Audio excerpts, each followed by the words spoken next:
Time for 49er Clubhouse, brought to you by the company that says never borrow money needlessly, Household Finance, and by Air California, with group fares and charter service to major games around the state. Hello, everyone. This is Jim Lang, and today, for the second consecutive year, the San Francisco 49ers enter the postseason playoffs of the National Conference. The opponent today at Candlestick Park, the club duly regarded as the Cinderella team in the playoffs, the Washington Redskins.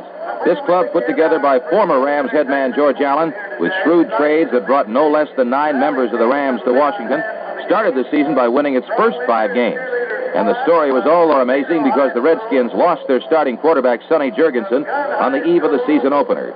So Allen went to Billy Kilmer, a one-time 49er, and Kilmer has led the Redskins into the playoffs for the first time since 1945.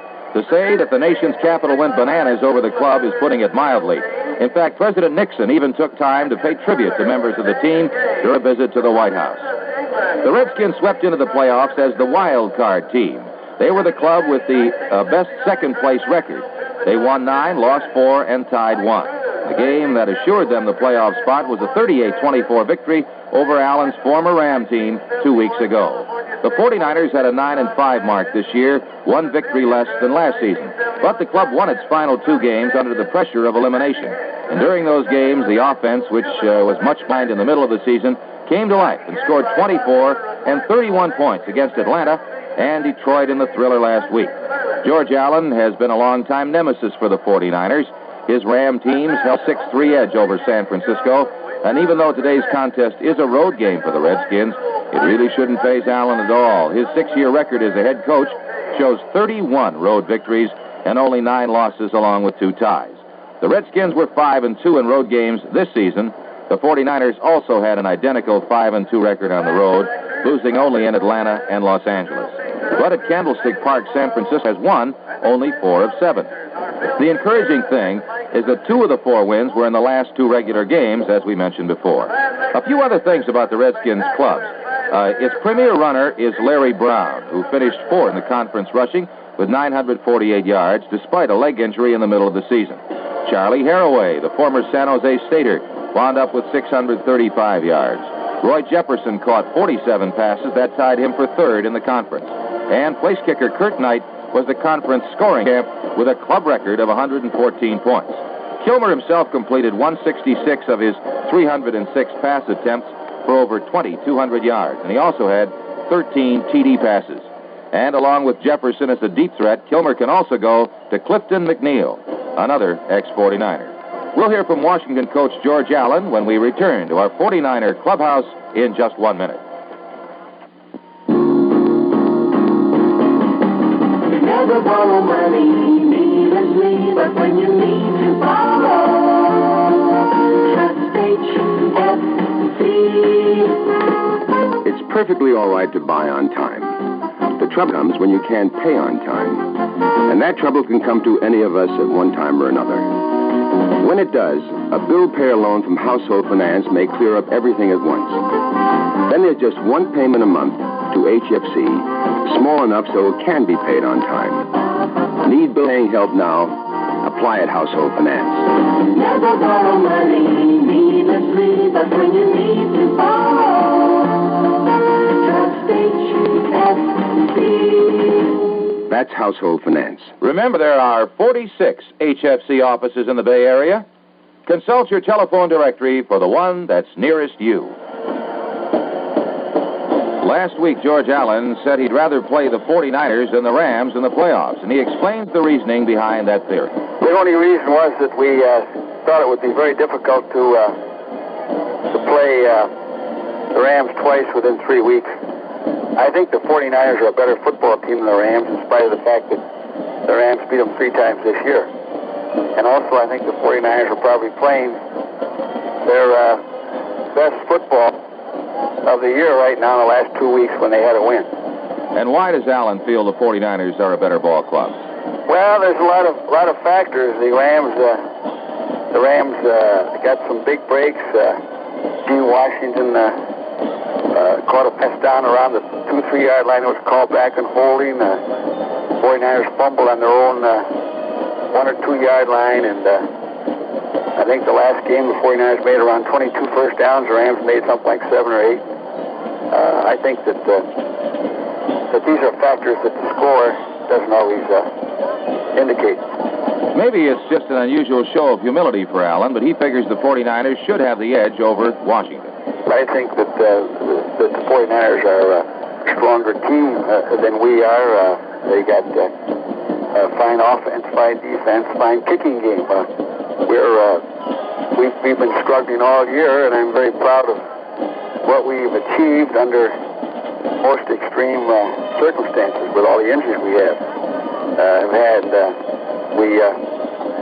We just have to scratch and fight for everything we get. I'd also like to say that I think that Dick Nolan has done a great job the past 2 years. Anytime you can win two division championships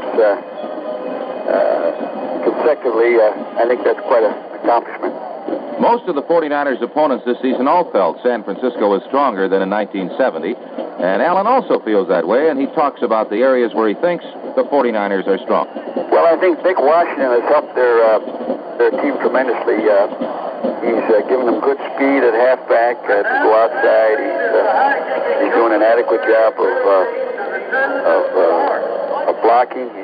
He's catching the ball, and I think he's complimented Ken Willard, who is having another big year. So I think that's one area they've strengthened themselves. I think Ted Kowalik's arrival as a full puts much more pressure on the defense. And Ted's blocking has improved, and he runs well with the ball after he catches it. Both clubs have strong offensive potential. Does that lead Allen to have any ideas about how today's game might go? I know this, that we're going to have our hands full against their personnel on defense. I know that we're going to have to play a game on defense to stop John Brody and his gang. I can't tell what type of game we'll have, really. And if I didn't forecast the type of game, you're usually wrong, so it's just a guess. I'd say this, that it shouldn't be a high-scoring game. I don't believe it'll be a high-scoring game. By a high-scoring game, I'm talking about a game like we have with the Rams. We'll have more from our 49er clubhouse when we return in just 1 minute. Each winter, many Bay Area sun worshippers fly to Palm Springs for a fun-filled vacation of golf, swimming, horseback riding, tennis, and nightlife. And more of them are flying on Air California's Boeing 737 Sunjets. The reason? Air California is the only airline providing flights to Palm Springs from all three airports, San Francisco, Oakland, and San Jose. And you save $2 each way over any competitive service. Two positive benefits for flying Air California to Palm Springs: more service and a real savings in dollars. But there are others. Air California has the best on-time record in the industry, and the service is friendly and efficient. And by the way, if you're traveling to Orange County Disneyland, Ontario, or San Diego, Air California flies there too. Air California, an aggressive airline, dedicated to good service at a reasonable price. Call Air California or your travel agent. And now back to George Allen and the Redskins story of 1971. What about the quick success of the club? Did it surprise George Allen? Well, we set our goal for 10 wins this year, and we missed it, but we thought that if we could get all these new players to work together as a team, that we'd have a chance to win our division. And we, of course, had been counting on Sonny Jurgensen and Charlie Taylor and Jerry Smith and a full season of Larry Brown. But I don't think it surprised me. No, we expected to win, and expect to win in the future as well. Allen went out and acquired 23 new players for the Washington roster. Two of them, Verlin Biggs and Ron McDowell, were questionable because of age or injury. Did Allen feel he was taking a chance on Biggs or McDowell? I was convinced both of them could help us. Ron has had one of his best years ever, and Verlin's doing a fine job. Verlin's only 27 or 28, and Ron McDowell has 3 interceptions, by the way. And in my book, he's a pro. And Darren Talbert's, I believe, 27. So we don't feel our defensive line has even reached its peak yet. Allen's coaching theory is generally regarded as being based on the defensive standpoint. What about his theory? We feel that you have to stop them first, and if you can't do that, then you aren't going to win anyway. And we've always spent most of the time with the defensive aspects of the game. What about Bill Kilmer and the adjustments that had to be made in the passing attack after number one target Charlie Taylor broke his ankle? Bill, by the way, has done an excellent job for us. Billy Kilmer works hard. He studies. He's one of the last ones to leave the football field, and he ran the ball a little more and best a ball control type of offense after the injury occurred. Allen was also complimentary about Charlie Haraway as a runner. Well, Charlie is a tremendous blocker, and he's had a big season. He's averaging, I believe, around 4 yards a carry, maybe a little more. I haven't looked lately, but he was, and he doesn't make mistakes. He compliments Larry Brown very well. I think our offensive line has done a fine job this year in protecting Kilmer, and Roy Jefferson has had a big year for us. And when we lost Charlie, Clifton McNeil has come in and helped us out. What are Allen's feelings when he beat his former club in that crucial game 2 weeks back? Well, it was just great to win because it put us in the playoffs, and we had to win one of our 2 remaining games. And I would, any time you beat a team that is supposedly the favorite, that it's quite an accomplishment. But there wasn't any bitterness that that's what you're driving at. We had a job to do, and we did the job. That's George Allen of the Washington Redskins, and we'll return to our 49er clubhouse in just 1 minute.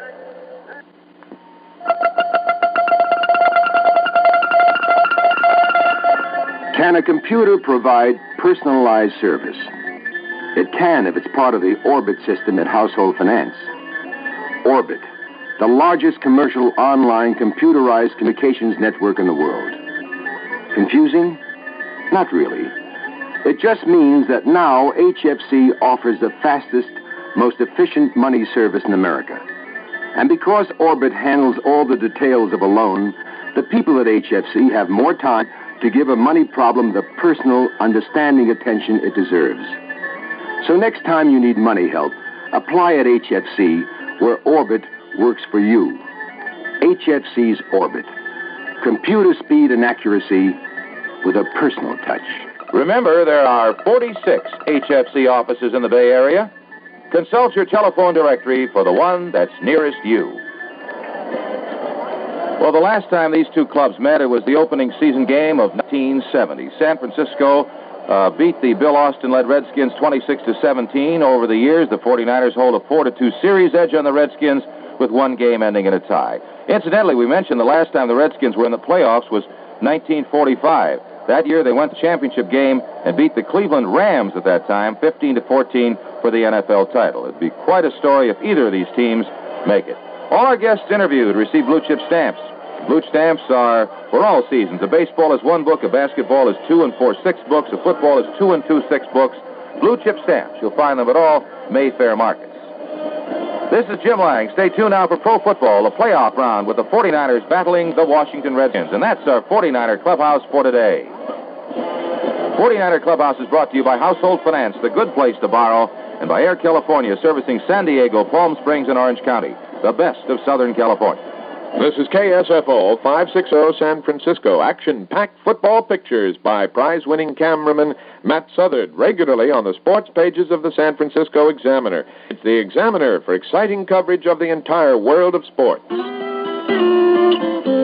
friend of mine with a pickup truck said he'd help me move. It was my good luck. Help me move my goodwill. Just a drawers with matching mirror, a big sloppy bed, books and records a ton. We were mighty tired by the time we were done. I said, thank you kindly, friend, and allow me to buy you a beer. A true friend is somebody who will stick with you through thick and thin, and moving time has got to be thin. A friend like that not only deserves a beer, he deserves a beer that's a cut above the average. A beer brewed with premium hops and barleys. A beer made with naturally perfect artesian brewing water. and Olympia beer. Don't you know it's the water that makes it Olympia beer? The thing ain't expanded the way it's done the Super Bowl. From Candlestick Park in San Francisco, for your enjoyment, 49er football is on the air.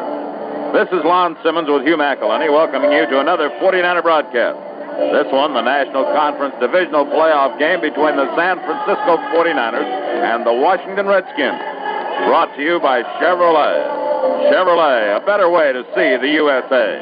And by Metropolitan Life, providing a new service, a confidential analysis for you and your family. Also by Ruth Atkins. Be on the best dressed list this season in handsome clothes from Ruth Atkins. And by the more than 23,000 standard stations and Chevron dealers across the country, serving you Chevron gasolines with F310, the Action Age gasoline. A brisk afternoon at Candlestick Park. There has been no rain here for several hours. The field is damp. It's going to be a bit slippery. Hopefully there will be no rainfall during the game. It is going to be a bit breezy, and that could have an effect on the contest itself. In just a few moments, Hugh McElhenney and I will be bringing you the play-by-play action of today's National Football League Championship game between the San Francisco 49ers and the Washington Redskins.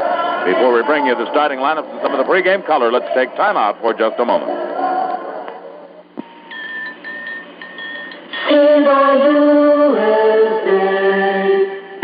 Chevrolet wants your new wagon to be the best wagon you ever owned. So from now through December 31st, you can get a handy luggage rack at no charge.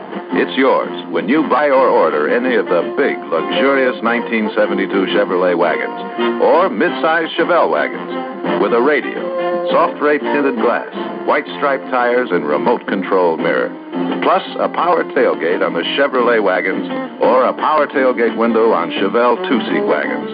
Features you probably want anyway. Just buy or order one of these specially equipped wagons and you get the luggage rack at no charge.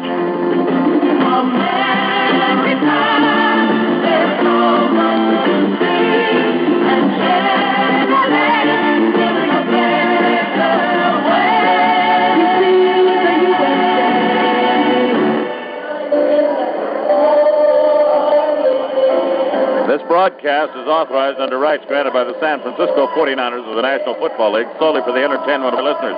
Any rebroadcast, publication, or any other use of this description without the express written consent of the San Francisco 49ers is prohibited. Well, everything has been set other than this game. The finalists in the American Conference and in the National Conference as Baltimore defeated Cleveland today 20-3. Baltimore will play Miami in Miami as Miami won in the second overtime period, beating Kansas City 27-24 yesterday. Dallas is already in the National Conference playoffs with a 20-12 win over Minnesota. So the winner of this game will go to Dallas. The 49ers and the Washington Redskins. And Hugh McElhenney, what are your thoughts?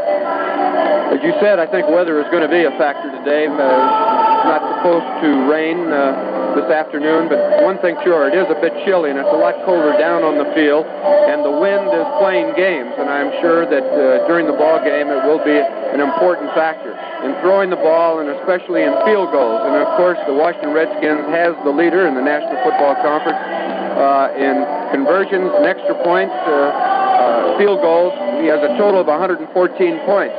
So he has the Redskins have the strong edge in that department, but wind could play a very strong factor. Of course, many fans here in San Francisco watching the ball game at Candlestick Park will view three of the starting offensive ball players for the Washington Redskins who played with the San Francisco 49ers. Of course, Bill Kilmer was the number one draft choice in 1961 from UCLA, was an All-American. He was the number one draft choice of the San Francisco 49ers. Walter Rock was the number two draft choice of the San Francisco 49ers and was the number one starting tackle for several years here with San Francisco, and because of family and because of business, he asked to be traded, and the 49ers obliged him by trading him to the Washington Redskins so he can be near his home. Of course, Clifton McNeil, who was traded 3 years ago from the Cleveland Browns to San Francisco, and while he was at San Francisco, he was the leading pass receiver in the National Football Conference, National Football League, and he's got tremendous speed. One of the problems with Clifton McNeil and why they let him go was because he did not contribute in his blocking assignments, especially on plays to the wide side or running to the outside. Sweeps, his responsibility is to come down and crack back on the outside linebacker or the safety to his side, defensive safety. He didn't fulfill these requirements by Coach Dick Nolan, so therefore he traded him to the Washington Redskins. Clifton McNeil has been a great tribute to the Washington Redskins. They traded him to the New York Giants, and then, of course, Allen got him from the New York Giants.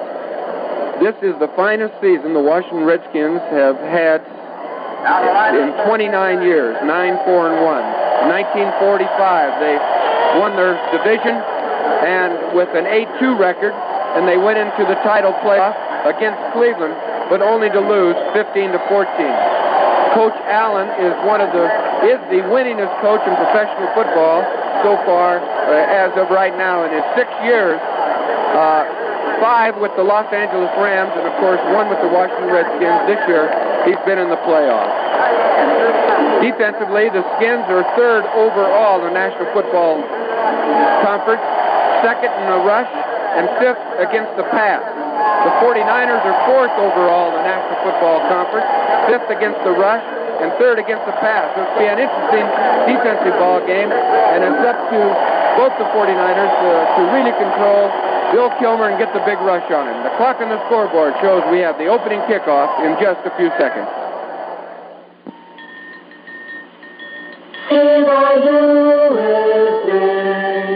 Chevrolet is building you a sportier way to see the USA. 1972 Camaro. Chevrolet knows that some people want to drive a sports car, but need room for more than 2. So they build Camaro with seats for 4, and the kind of performance you'd expect from a 2-seater. They know how to build that kind of handling into a car. They've been building it into Corvette for 19 years, and that experience makes 72 Camaro one very sporty 4-seater. The people at Road and Track magazine named Camaro as one of the 10 best cars in the world, and it was the only American car on the list. The people at Chevrolet want your new Camaro to be the best car you ever owned.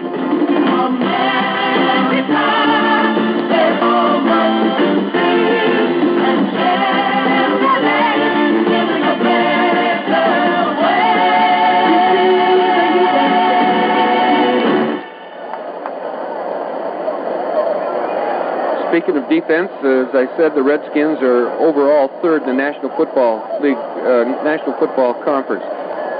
They lead in the National Football Conference with 29 interceptions, and their right cornerback, number 41, Mike Bass, has contributed to 8 of those.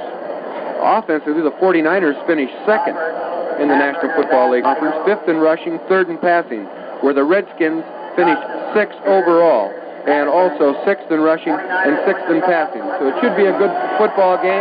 The odd makers favored the San Francisco 49ers, but it's a football game, especially with Bill Kilmer. He's a great competitor. He never says die, and as it's been written in the paper and many things that he's said after his automobile accident that he would never play professional football again. But the type of guy that Bill is, the great competitor, he's had his big shot of being the number 1 quarterback with the New Orleans Saints, and of course this year is probably tops all years as he's been playing professional football, to be in a playoff game and to be running the ball club and have all the say. Offensively, the Redskins have an awful lot of power and a lot of ability in speed and agility with Larry Brown, their running back, number 43. Very swift, great broken field runner. Charlie Haraway, who is from San Jose State, is their power runner, number 31. So with great speed, Roy Jefferson, and of course Clifton McNeil from the outside. Roy Jefferson was acquired from the Pittsburgh Steelers, and here's Ernie Ford, the national anthem.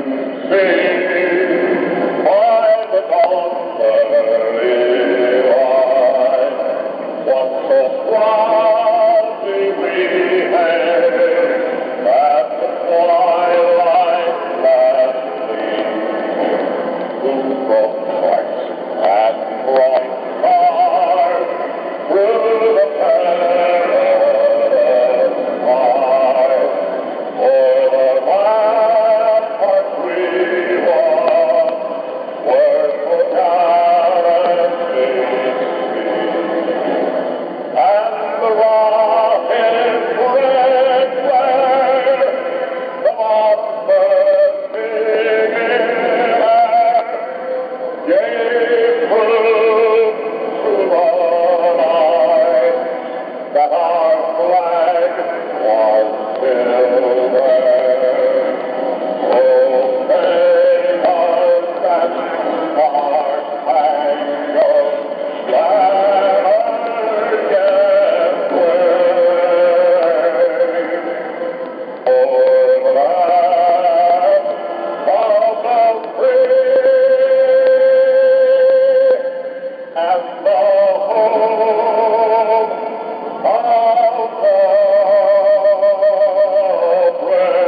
go. Tennessee Ernie Ford, and I tell you, you couldn't find a better set of pipes than that around. And Ernie and Bing Crosby are going to be entertaining here at halftime. And what a job Ernie Ford did on the national anthem. And the 49ers now to see if they can do the same type of job on the Washington Redskins. And this, my friends, is going to be some tough ball game today because the Redskins fired up in their pregame workout. They thought they were real live Redskins, the way they were hollering and jumping around in those pregame warm-ups. Now, the 49ers will have Cunningham and Vic Washington as the deep man. The wind at the Redskins' back. Washington going from our left to our right. And it is a rather stiff breeze today at Candlestick. And Knight moves forward to kick. He drives this one high and deep to Washington at the goal line. He comes up the middle of the 5, the 10, to the 15, jumps over a man to the 20, goes to the 22-yard line, and is knocked down at the 22 by Bill Malinchak. It'll be a 1st and 10 for the 49ers.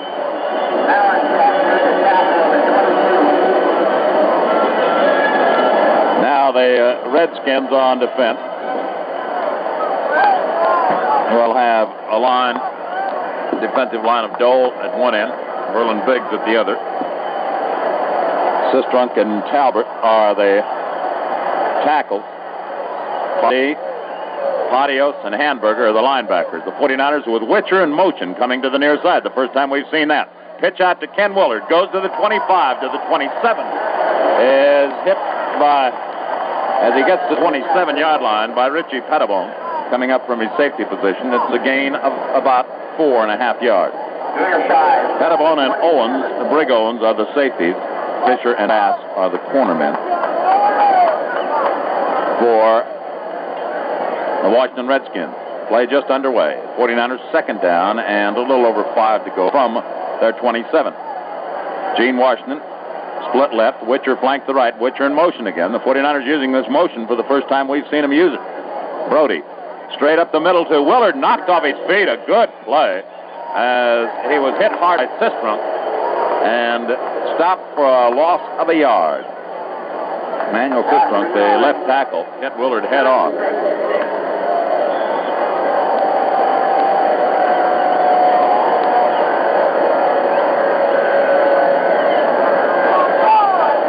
It is 3rd down now, and about 6 yards to go for the 49ers. Washington, the left, with Bass playing very deep on him. Brody looking, throws over the middle, and Witcher slipped and fell.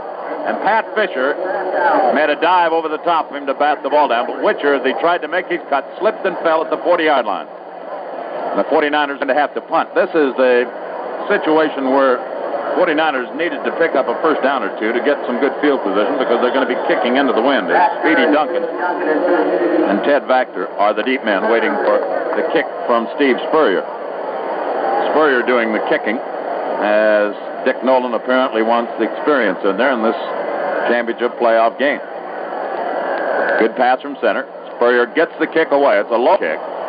It lands at the 45, takes a reverse bounce, and is touched by the 49ers, picked up by the Redskins, and Duncan is out of bounds. I think it will be ruled dead at the 46-yard line where the 49ers first touched it. So Spurrier didn't get off much of a kick, a low kick into the wind. And the Redskins have the ball for the first time and are in good field position as Billy Kilmer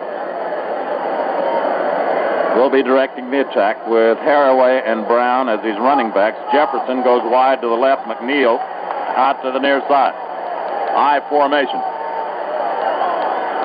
with Haraway and Brown behind Kilmer on first down. Kilmer gives to Brown. Big hole. He goes across midfield to the 47 of the 49ers. Is pushed backwards by Edwards and Nunley and Hardman, but he gains good usage from the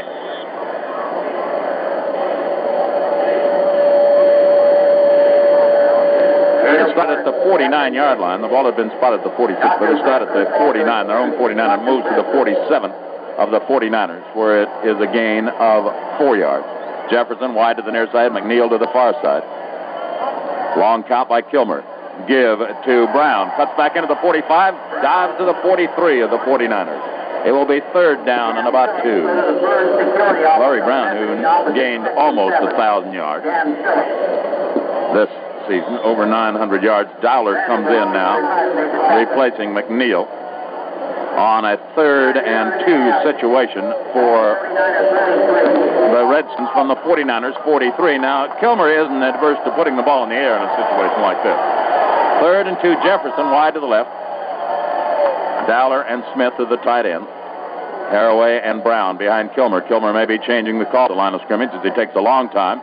He gives off to Brown. Brown has the first down and breaks across the 40. Almost broke it all the way. Got to the 39 and was scissored there. It'll be a first down for Washington.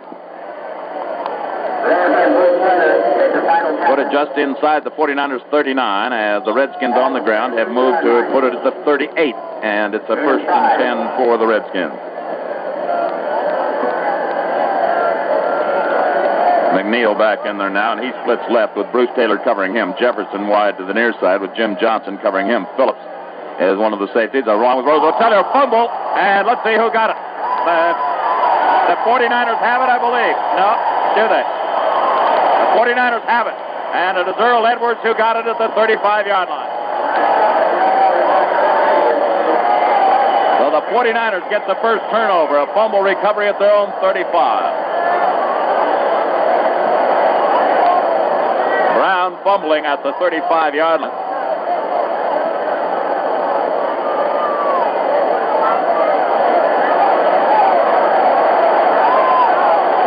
Get the first turnover, and Brody with Vic Washington and Ken Willard behind him on first down at the 49er 35. Long count by Brody. He gives to Vic Washington, and he is really hit. He was belted just as he got the ball as the Redskins were blitzing, and Patios, the middle linebacker, threw him for a loss back to the 33. 49ers who were able to move the ball on the ground against Detroit, having difficulty moving it here into Washington in the early going. Of course, this is just their second series. It's 2nd and 12. 49ers going into the wind. Witcher flanked to the far side. Washington split left. The back split behind Brody on this second down. John back to pass. He looked. He's running. He's in trouble. He's running to the sidelines and goes out of bounds at the 30-yard line. Being chased to the sidelines by Talbert and the defensive end, Berlin Big. So it will be a 3rd down and 15. I want to send along our best wishes for a speedy recovery from the gate men here at Candlestick Park to one of their members, Bob McCarthy, who deal. The Redskins now add pass rush lineup. They put in Bill Brundage and also Jimmy Jones. 3rd and 15. Brody on a sweep to Vic Washington, getting some blocking, goes to the 35, cuts in, goes to the 38-yard line, and skids down there as the Skins got to him. It will be a 4th down, and Spurrier will go in to do the kicking again. The ball at the 38-yard line. So the 49ers have been unable to get a first down in their first 2 tries. Duncan and Vactor are the deep men as Spurrier waits for the pass from center. Spurrier did an excellent job last year in the playoff game against Minnesota with his kicking. It was Steve's punting more than anything else that helped them win. There's a high twisting kick to Vactor, makes the catch at the 32. Redskins really putting a rush on against Spurrier, unable to get to the ball, and the Redskins will have it 1st and 10 at their own 32 as timeout is taken on the field. A look at the scoreboard with 9:14 remaining in the quarter. The 49ers nothing, the Redskins nothing.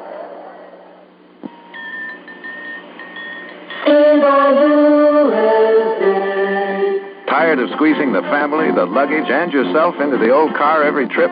Then consider Chevrolet's special station wagon offer. From now until December 31st, you'll receive at no charge a rooftop luggage carrier when you buy or order a big Chevrolet wagon or a Chevelle wagon equipped with a radio, soft ray tinted glass, white striped tires, outside remote control mirror, plus a power tailgate on the Chevrolet wagon or a power tailgate window on the Chevelle 2-seat wagon. Well, that's it. For a luggage rack at no charge. Because Chevrolet wants your new wagon to be the best one you ever owned. America, there's so much to see, and Chevrolet is giving a better way to see the USA. 49er defense now. Hart, Kruger, Edwards, and Hardman across the line. Wilcox, Nunley, and Vanderbunt are the linebackers. Bruce Taylor and Jim Johnson the corners. Phillips and Roosevelt Taylor are the safeties. As Kilmer has Harroway and Brown. Backs behind him. McNeil to the near side. Jefferson to the far side. Kilmer has not gone to the air yet. First down. He gives off to Harroway. Harroway bumped at the 35, spins away from a man, and squirts to about the 38. He was hit by Vanderbunt, bounced off Skip, and goes to about the 38-yard line. That's where it will be. So it is a gain of almost 6 yards. It'll be second down, a little over 4.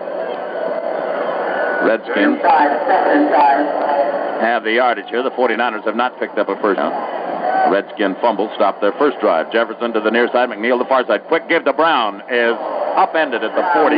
Goes across the 40 to the 41. Frank Nunley, the middle linebacker, was submarining there, and Brown went right over the top of him to the 41. It will be third down and a little over a yard to go for the Redskins. Third down, the Redskins at their own 41. Converted one third down play. Now Kilmer brings them up for another one on short yardage. Jefferson wide to the far side with Bruce Taylor to cover him. Harroway and Brown, the running backs. The ends are in tight. Long count by Kilmer. Still counting. He gives off on a sweep to Brown. Tries to get the outside. He is hit by Nunley and stopped. Nunley got him short of the first down, I believe.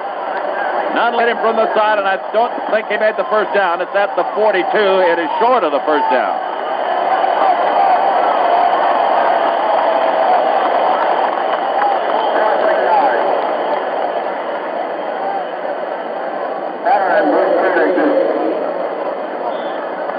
Fuller and Bruce Taylor, the deep men now, waiting for Mike Bragg's punt. As the Redskins are unable to get the first down. Kilmer has not thrown the ball yet. Bragg waiting for the pass from center. Gets a good pass. He gets a kick away. End over end, high in the air. It's going to be a drop at the 20. Takes a reverse bounce and is covered up by the Redskins, and it will be at about the 22-yard line or so. John Bakewell is the man at the 24 who downed it. 49ers will take over on offense. They'll be talking about Chevelle a long time. Chevelle is the one car that fits more families, more budgets, and more garages. A better way to see the USA. 49ers at their 24. Nothing ball game. 7 minutes remaining in the first quarter. The 49ers have Willard and Vic Washington behind Brody. Brody has tried to establish the running game and so far has not been able to against this tough defense. A quick pitch to Willard. Goes to the 25 across the 25 to the 30. Skids to about the 31-yard line. Ken Willard carrying to just the 30. It is a gain of 6. It's second down and 4. A quick pitch to Kent. Getting to the outside that time. Of course, the ball's turned over so many times, but the Redskins have used an odd defense twice so far in their defense. One with the 49ers in motion. This last one was an odd to the weak side, and, of course, this is where John Brody put the quick toss away to the strong side. Second down and 4 from the 30. Long count by Brody. John fakes. He's back to pass. He's looking. He's setting up the screen, and it is caught. Vic Washington bumps into his own man, goes to the 35, cuts back to the 40, has the first down at the 40-yard line. Boy, did Vic Washington do a good job because the screen was jammed up. The blocking was jammed up by the Redskins. Vic ran into his own man, got to the sidelines, cut up the sidelines, and moved to the 40 for the first down.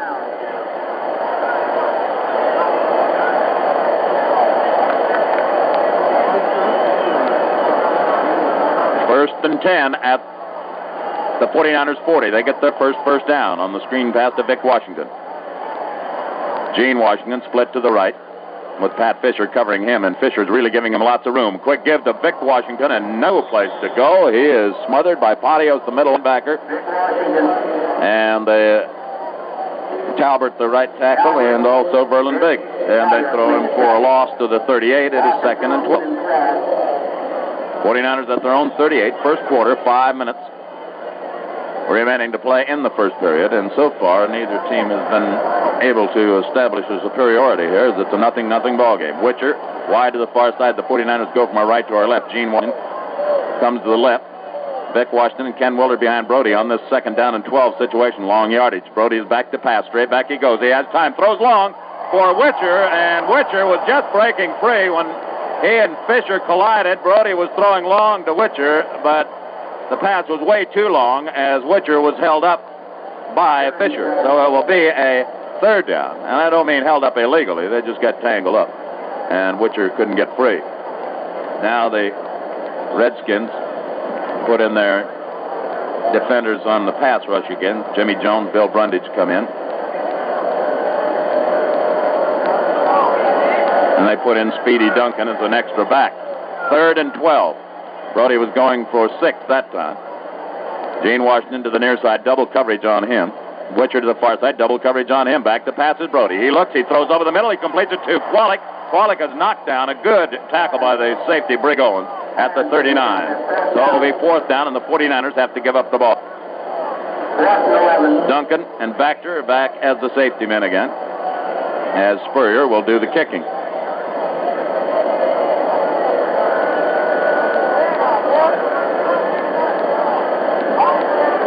Spurrier to punt. 49ers have been gradually pushing the Redskins back as far as field position is concerned. They need a good kick from Spurrier here end to end with 4 minutes remaining in the first quarter. And it's blocked. The kick is blocked, and it will go out of bounds. It was blocked this time by the same man who almost blocked it before, Jaquan. They put Spurrier in as the experienced man. The Redskins have put the rush on each time, and that time they got to him. As Spurrier took too much time, and the rush got in there, and the ball is out of bounds at the 28-yard line of the 49ers. So the Redskins turned one over on a fumble, but now the 49ers give it back on the block punt.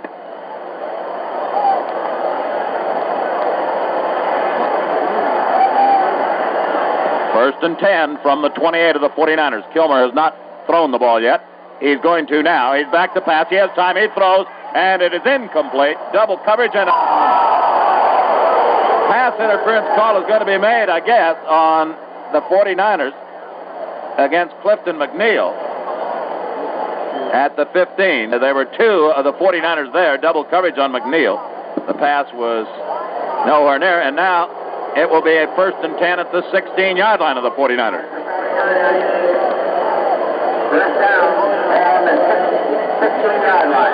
Redskins trying to take advantage of that blocked punt.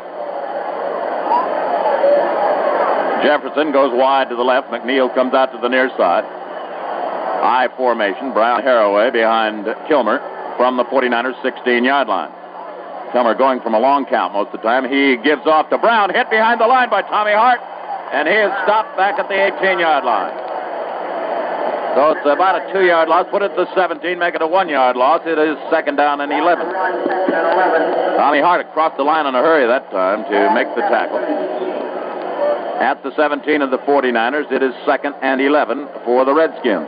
3 minutes and 30 seconds. Clock's running here in the first quarter. Jefferson wide to the left. 49ers are going to have to put big pressure on Kilmer. They've got good pass receivers, have the Redskins. The back split behind Kilmer on the 2nd and 11. 49ers bluff a blitz. Kilmer looking, has time, throws for Jefferson, and he can't get it. Jefferson slipped. He made his cut. He had Bruce Taylor beaten, but as Kilmer was trying to time Jefferson going into the end zone, he overthrew him because Jefferson slipped. Field is a factor. I was talking to Tommy Mason last night. He called me on the phone and chatted a little bit, and he said in practicing Friday and yesterday afternoon, everyone was having trouble with the field, and they couldn't really decide what type of shoe that they were going to wear in today's ball game. But on this last pattern, it was a side line and up. He actually had Bruce Taylor beat, but as Lon said, Kilmer, he overthrew him out of bounds. Third down now from the 17, 3rd and 11. Jefferson to the near side, McNeil to the far side. Back to pass goes Kilmer. They got the blitz on. He picks up the blitz and completes it to his tight end, Jerry Smith, knocked off his feet at the 7-yard line or 6-yard line. It'll be close to the first down. Phillips made the tackle. Now, I don't know if it's the first down or not. It's very close to it, and we'll have a measurement to see. Time out for measurement.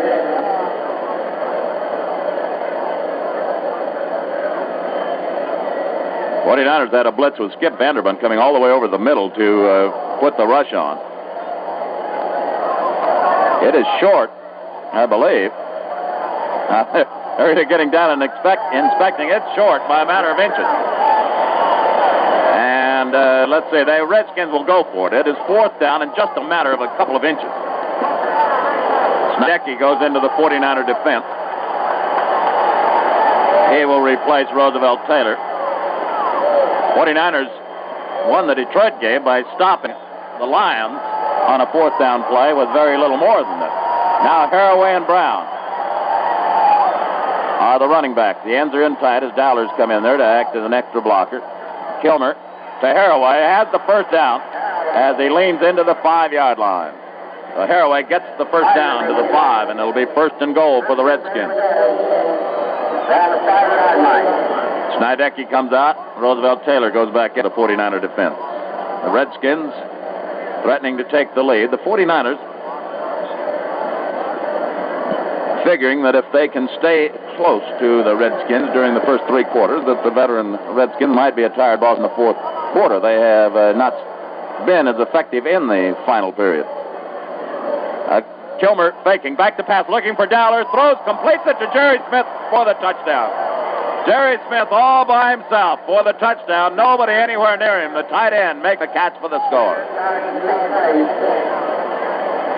Billy Kilmer with a fake to stop the linebackers as they faked the running play, roll back to pass, and Jerry Smith, the tight end, was all by himself. Nobody there at all.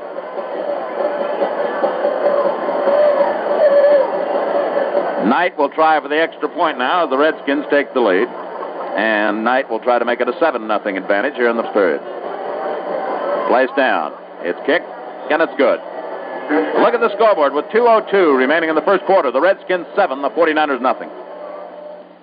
You know, an awful lot has been said about what a great little car Chevrolet Vega is.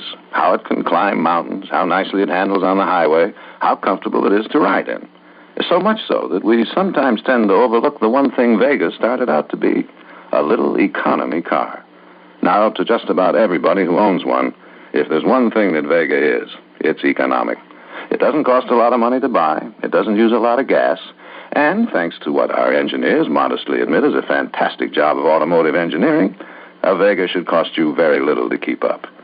So if you should show up at home one day with your very own Vega, and your budget director asks why, you don't have to talk about bucket seats, coil spring suspension, and overhead cam aluminum engines. Just remind her how much you'll be saving with your Chevy Vega, the little car that does everything well. Chevrolet, building a better way to see the USA. 49ers trailing 7-0 as the Redskins get the first point. Comes after a blocked punt. Set the ball up at the 28-yard line. The Redskins took it in, and now Kurt Knight will kick with Cunningham and Vic Washington waiting.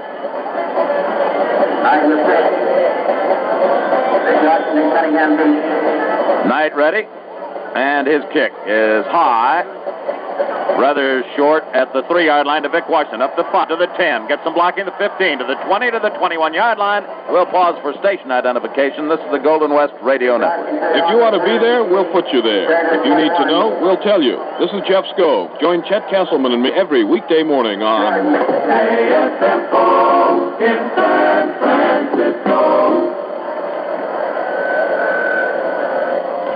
49ers, 1st and 10 at their 21. Forrest, split center. Peoples, Meisler, the guards. Banaszak and Rhodey, the tackles. Kwalik, the tight end.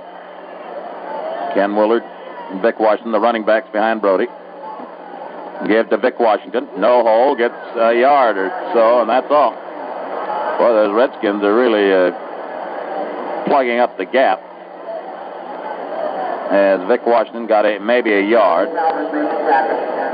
put it to the 22-yard line, 2nd down and 9 for San Francisco. Kilmer, really beautiful execution on that touchdown pass to Jerry Smith to put the Redskins on top 7-0 here in this first quarter with the clock moving, 50 seconds remaining in the first quarter. Brody, long count again. John fakes a draw, fakes a screen to one side, sets it up to Willard the other side. He needs a block. He gets to 25. He gets to the 30, to the 32-yard line. And Myron Patios, the middle linebacker, made the tackle on Willard, along with Mike Bass. The 49ers that time, Brody faked the screen to the right. Had he come back a little sooner to the left, he faked the screen to the right and was a little slow coming back to the left. When he did, it gave the Redskins a bit of a chance to recover. Willard was a little bit slow, too, because he had to jump a little bit for the ball, which slowed him up. And, of course, if it would have been Vic Washington with his great speed, would have picked up a lot of great yards. But you have to give credit to Marion Patios, the middle linebacker, recovering, coming over to make the tackle.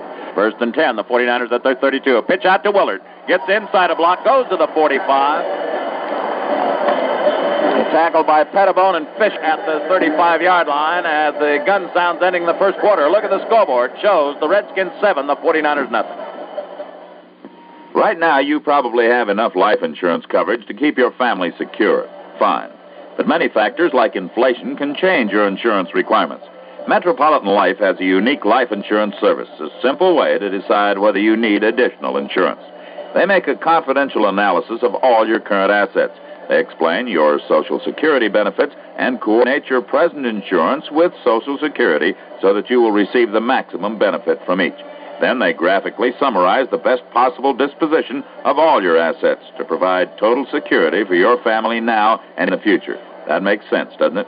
The analysis is free, too. You're under no obligation. For more information on Metropolitan's confidential analysis for you and your family, call any of the 30 Metropolitan offices in Northern California and Nevada. Metropolitan Life. Insurance for the good life throughout the beautiful West.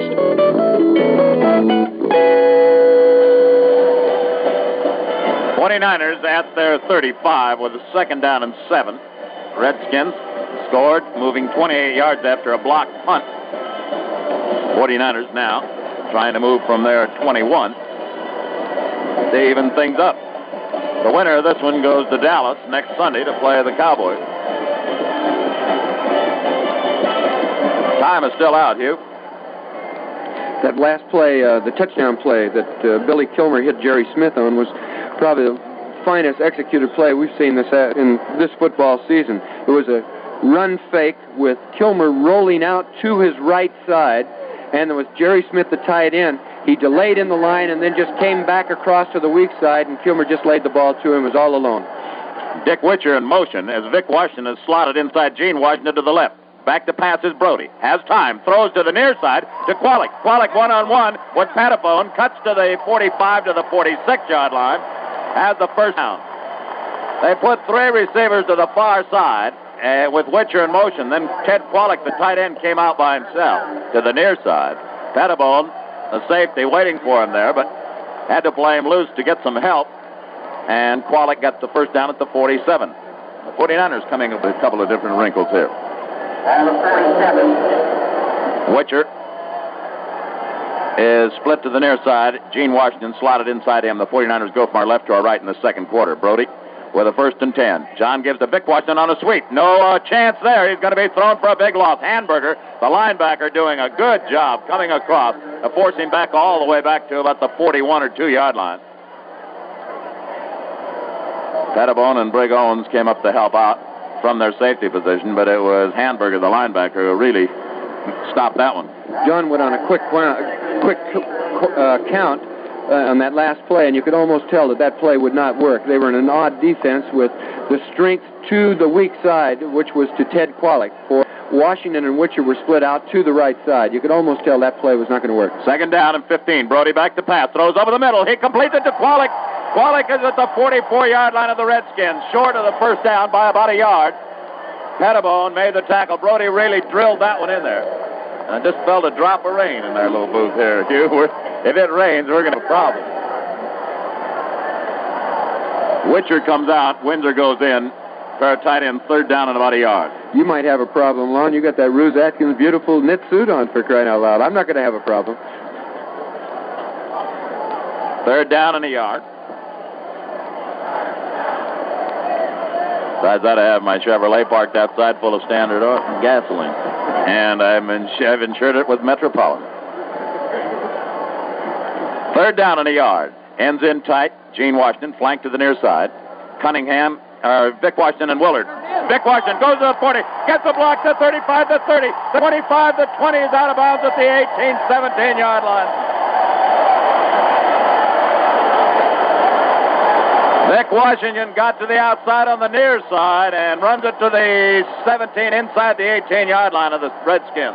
Well, it'll be a 1st and 10. Woody People just did a fantastic job in wiping out Jack Pardee, once former Ram, in which Allen brought him to the Washington Redskins. But Woody People just wiped out the old man, Jack Pardee, who's playing left linebacker. Great job by Woody Peoples. 1st and 10, the 49ers at the Redskins 17. The 49ers trail 7-0 in this second quarter.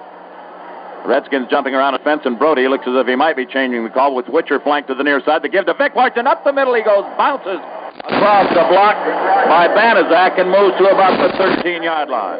Banaszak gave him the block, but as Banaszak came across to knock the defender down, Vic Washington collided with the blocker and the defender and fell over the top of them to the 13-yard line.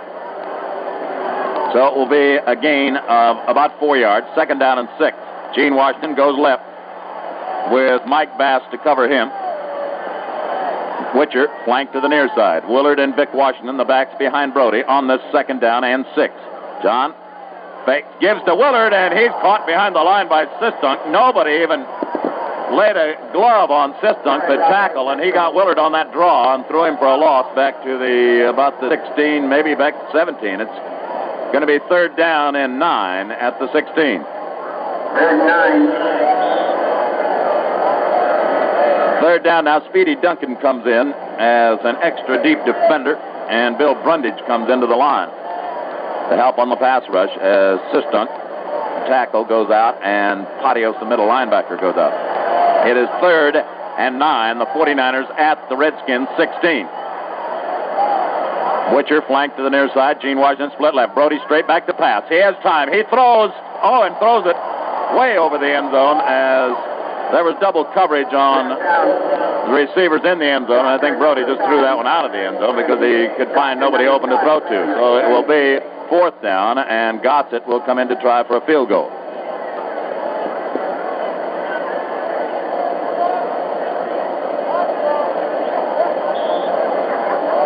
'49ers have made one mistake in the blocking for their punting, allowing a punt to be blocked. Now they're going to have to hold on this field goal attempt. 49ers. Gossett will try from the 23-yard line. Broke a hold. Very little angle. Placed down, kick, and it is good. Now look at the scoreboard with 11:09 remaining in the first half. The Redskins 7, the 49ers 3. If you're self-employed, unlike most people, you don't have to retire at age 65. But will you have enough money to retire when you want? With a Metropolitan Life flexible purchase pension contract, you can be sure you can afford to retire and enjoy the tax benefits of a pension plan. It works like this. Starting at your present age, you make annual purchase payments of as much as 10% of your net self-employment income, up to a maximum of $2,500. This amount is deductible from your annual income, and your tax obligation is deferred until you receive your benefits. Every self-employed individual should know about Metropolitan's flexible purchase pension contract. For more information, call any of the 30 local Metropolitan offices in Northern California and Nevada. Metropolitan Life. Insurance for the good life throughout the beautiful West.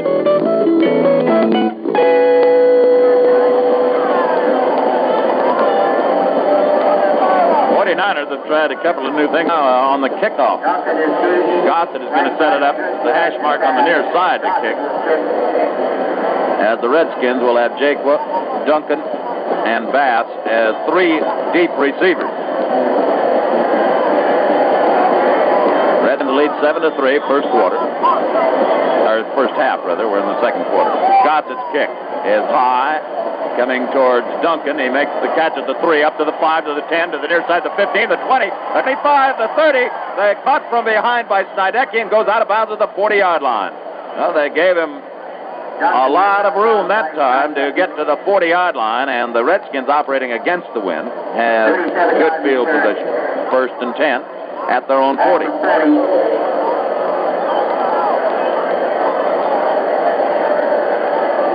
First and 10, the Redskins, leading 7-3. McNeil comes to the near side, and Jefferson to the far side. Haraway and Brown, the running backs, behind Kilmer on first down. Kilmer to Haraway. Haraway to the outside is nailed by Tommy Hart, pushed all the way back to the 39, but he gets to the 43-yard line for a 3-yard gain. Looked as though Haraway might get away that time, but Tommy Hart, with the good speed, got out there to make the tackle. That play was designed to go right over their offensive center between Earl Edwards and Charlie Kruger. Edwards and Kruger and Nunley, the middle linebacker, really plugged up the hole real good. And Haraway only had one direction. He had a slide. He was trying to slide to the outside, and forced him to try to go completely around in. Fine job by Tommy Hart. Schonke, the left guard, is injured, and Lovick goes in to replace him. Brown is hit as he gets to the 44, slides to about the 45. So it will be a third down now and 5. Schonke, the left guard, was hobbled off the field, and Paul Lovick, 6'4", 245-pounder from Iowa, second-year man, replaced him at left guard. Third and 5 for the Redskins. McNeil to the near side, Jefferson to the far side. Kilmer on this third and 5. Bill hands, fakes on a draw, back to pass, throws over the middle, has his tight end open, and Smith makes the catch at the 50-yard line, knocked down there. Boy, Kilmer has beaten him to death with that tight end. That time, Smith was wide open again and goes to the 39-yard line of the 49ers. Well, we know Mel Phillips has been injured quite a bit this year with the bad ankle. This was his own defense where Rosie Taylor was taking the deep right corner, and Bruce Taylor was staying up close with Clifton McNeil. But it still left the responsibility to Mel Phillips on the tight end, and he's playing him awful loose and was giving him an awful lot of ground. First and 10 from the 49ers 39. 7-3, the Redskins lead. And they're driving in the second quarter. Give to Haraway. He tries to get yardage. He's not going very far. It gets a couple of yards to the 37, maybe. Maybe possible all the way to the 36. He was still struggling, and what is it, the 37? That's where it's going to be. So it's a 2-yard gain, and it's second down and 8. One of the sure ways of stopping a tight end from catching the ball or fouling up the pattern relies on the linebacker. In our situation, be Vanderbunt and also Dave Wilcox. When Smith lines up, and as he is right now over Wilcox, he's got to hold him up, really jam him up good. Second down, Kilmer fakes, back to pass, throwing long for McNeil, and Roosevelt Taylor is over there to knock it away. Roosevelt Taylor and Bruce Taylor had double coverage on McNeil as Taylor tried to lay the ball up there and let McNeil run under it. And Bruce Taylor was trailing him. Roosevelt Taylor came over to bat the ball away.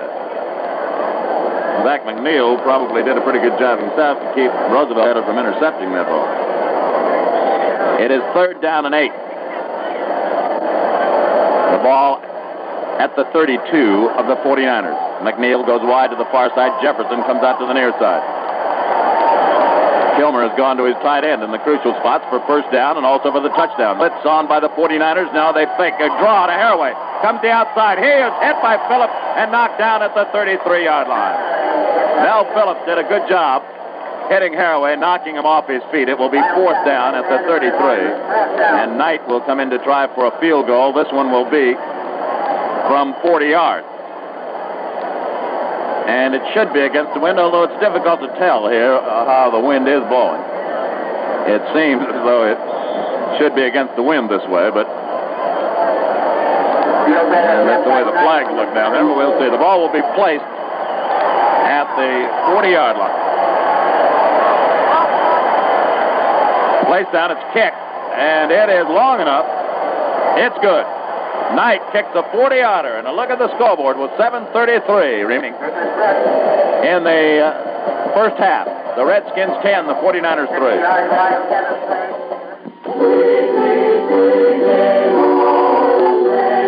Happy holidays from Metropolitan Life. That's our head office choir in the background. In the spirit of the season, we'd like to take a moment to express our good wishes. Our congratulations to Dick Nolan and all the 49er players and staff on the way they put it all together in 1971. It's been another great and exciting year for the team, and all of us at Metropolitan are pleased and proud of our sponsorship of the game broadcasts on the Golden West Radio Network. Our thanks to Lon Simmons for being our voice during the broadcast, and our thanks to you for listening. We hope that our messages encouraged you to make sure your financial protection arrangements are up to date. On behalf of the more than 2,400 Metropolitan Life folks serving you in Northern California and Nevada, a very happy holiday season. May 1972 bring you an abundance of good health and good fortune. Kurt Knight will do the kicking. That pretty good effort. His 40-yard field goal into that win. And the Redskins lead 10-3 with 7:33 remaining in the half. As Knight kicks this one high, waiting for it, Vic Washington at the 6. He's up to the 10, to the 15, to the 20, to the 25. He's hit. And really hit at the 25-yard line. Lavick was the man who hit him there and stopped him right at the 25.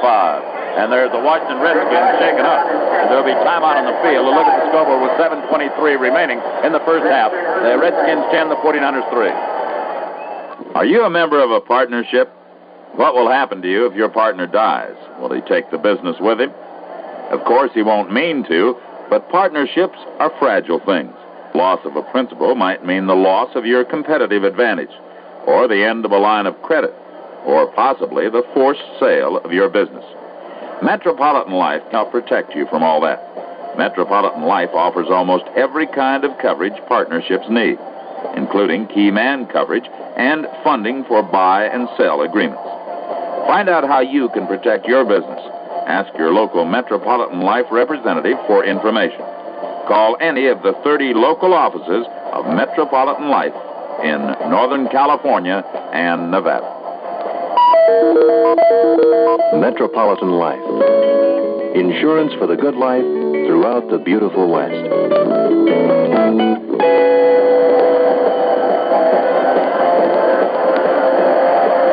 Time's still out, and I believe it's Tillman, Russell Tillman, a linebacker from Northern Arizona, who's the man who was taken up.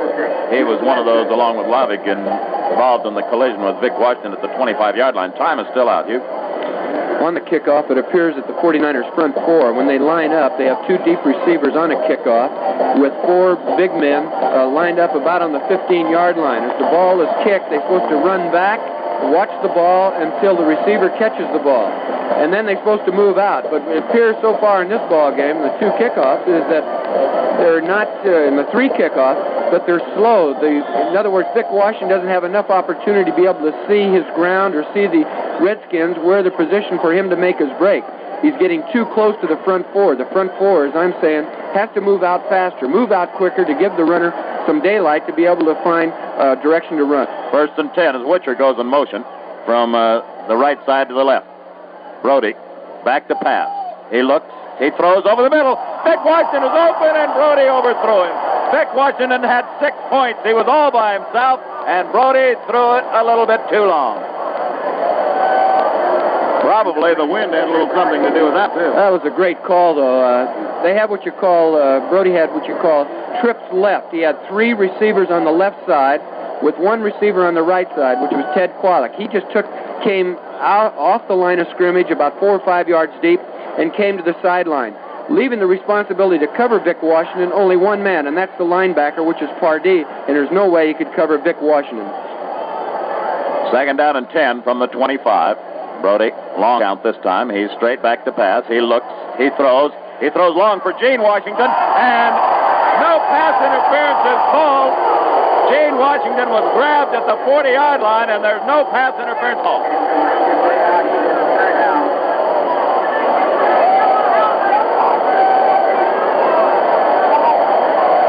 Well, there was a missed call. Washington was grabbed by Mike Bass. Grabbed him by the shoulder, and no call made on it at all. And there was no reason for no call because the official was right there. So it'll be 3rd down and 10 from the 25. Brody trying to hit on the bomb twice in a row. Back to pass he goes now. Has time, throws for the sidelines for Washington, and Jim makes the catch, but he's out of bounds as he does. And that ball, the wind really took that ball, as it will be a 4th down, and the 49ers are forced to punt.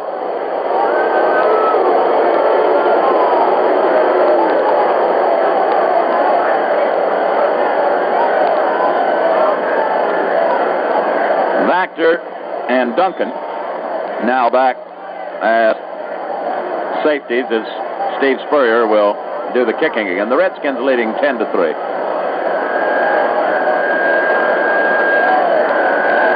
Spurrier waiting for the pass from center.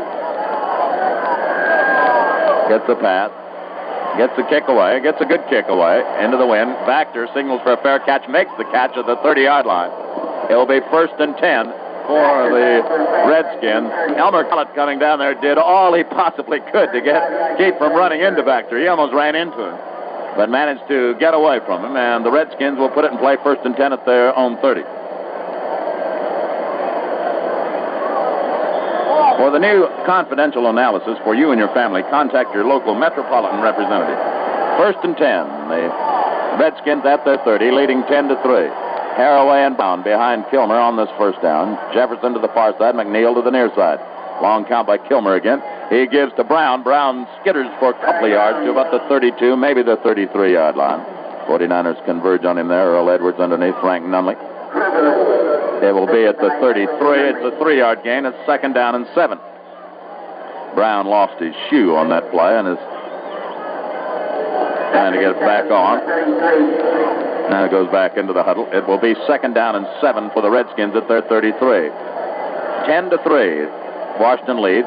1st half, 5 minutes, 50 seconds remaining to play. Bruce Taylor is covering McNeil to the near side. Jim Johnson covering Jefferson to the far side. Kilmer gives off to Haraway, slips and falls, and goes to the 35-yard line. His foot slipped out from under him. Wilcox is claiming that he was touched by one of the 49ers and the ball should be down back at the 31, but I don't believe he was. It's to the 34, a gain of about a little over a yard. It's just across the 34, so it will be 3rd down now and almost 6 yards to go. They're operating now right at second base of the baseball diamond, and the new sections put in there where they have the sliding boxes are slipperier than the rest of the field. 3rd down, 6. Kilmer's gone to his tight end a lot in these spots. He's back to pass. Big rush put on by the 49ers. He completes it to the 43-yard line, and it was Larry Brown who made the catch and has the 1st down at the 43. The running back getting to the 43 of the Skins for a 1st and 10. This is a good pattern where Brown was lined up in the right halfback position, where he slants at an angle, about a 45-degree angle, going out to his outside as if he's going out into a short flat, plants his foot, and then comes back at a 45-degree angle back over the middle and is wide open. Wilcox's responsibility is a tough thing to clear. 1st and 10 at the 43. Kilmer gives off to Brown. Brown to the 45 to the 46-yard line for a gain of 3. Pushed backwards by Vanderbunt and Hardman and Edwards. It will be a 2nd down and 7 from the 46. The Redskins leading 10-3, less than 4 minutes to play in the 1st half. Jefferson goes wide to the far side. McNeil comes out to the left. Haraway and Brown, the running backs behind Kilmer on the 2nd down. Bill hands off on a delay to Brown. Brown gets a couple. That time one of the 49er defenders fell down as the ball was snapped. It was Hardman at the right end, had his feet slip out from under him. Edwards made the tackle at the 48-yard line of the Redskins. Vanderbunt comes out. Snydecki goes in. It is 3rd down again and 5 yards to go for the Redskins. Kilmer has really been picking up these 3rd down situations with his passing. 3rd and 5. Jefferson to the near side. To the far side, McNeil to the near side. The give is to Brown, and he does not get the first down. He goes to about the 49 of the 49ers. Charlie Kruger had them around the ankles, and Nunley and Tommy Hart put it to the 48. It will be short of the first down by a couple. And Mike Bragg comes in to do the punting. Bruce Taylor and Johnny for the deep men. 2 minutes, 40 seconds remaining in the first half. 10-3, the Redskins lead.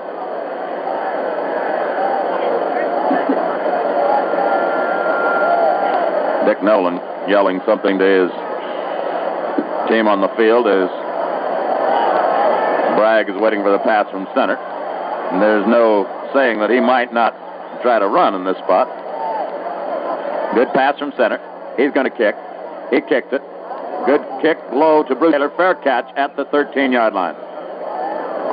That wind really affecting the flight of the ball as the 49ers have it first and 10 at their 13. No kidding. The wind is a factor on a punt. He did a good job in kicking the ball low against the wind, but even then, the ball did not have a tight spiral on it, so therefore it was fluttering, and the further it went, the more it softened and floated down into Bruce Taylor's arm.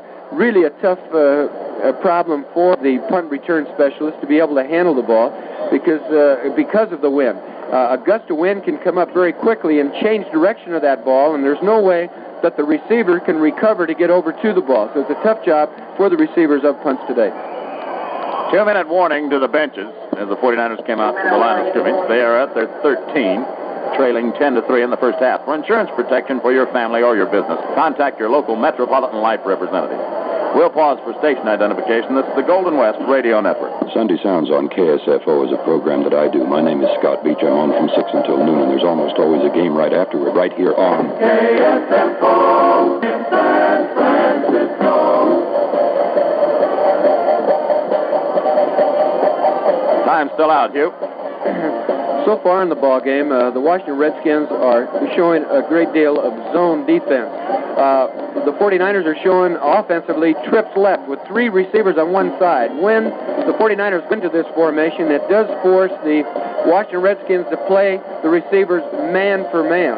And this, of course, is what the San Francisco 49ers are trying to do with the receivers with Ted Kwolek, Dick Witcher, and Gene Washington. They're exceptionally good running pass patterns when they only have to worry about one man covering them. They do a great job. On a zone defense, the pattern can change from what the call was in the huddle. So therefore, Brody must read it, and also his receiver when they go into a zone defense so that they rotate or move into another pass pattern to compensate for the zone defense. Against the defensive line, they're playing on and 4-3. But there's one thing for sure. The two defensive tackles are pinching down very tightly, giving up the inside run and looping a great deal. First and 10 from the 13 for the 49ers. 2 minutes remaining. Give to Vic Washington on a sweep. Gets to the 15. Gets to the 18, maybe to the 20-yard line. Close to at the 19, he is tackled. It will be a 6-yard gain. Clock moving with 1 minute and 45 seconds left to play in the first half. 10-3, the Redskins lead. At the 19 of the 49ers, it is 2nd down and 4. Schreiber is in there in the backfield now. Give to Vic Washington on a sweep. Cuts in, and they're waiting for him at the 20-yard line. He is tackled by McDowell at the 20.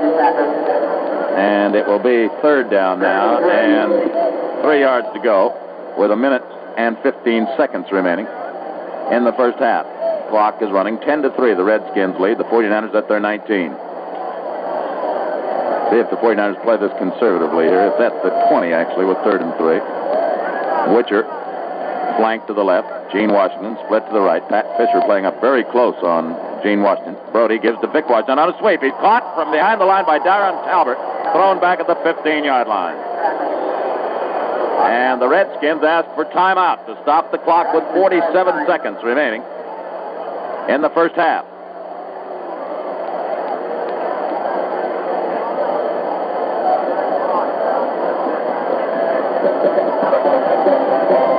Duncan and Baxter go back as a safety. This might be the most important punt of the day, if you rule out the one that the Redskins blocked, because Spurrier's going to have to get this ball out there a fair distance.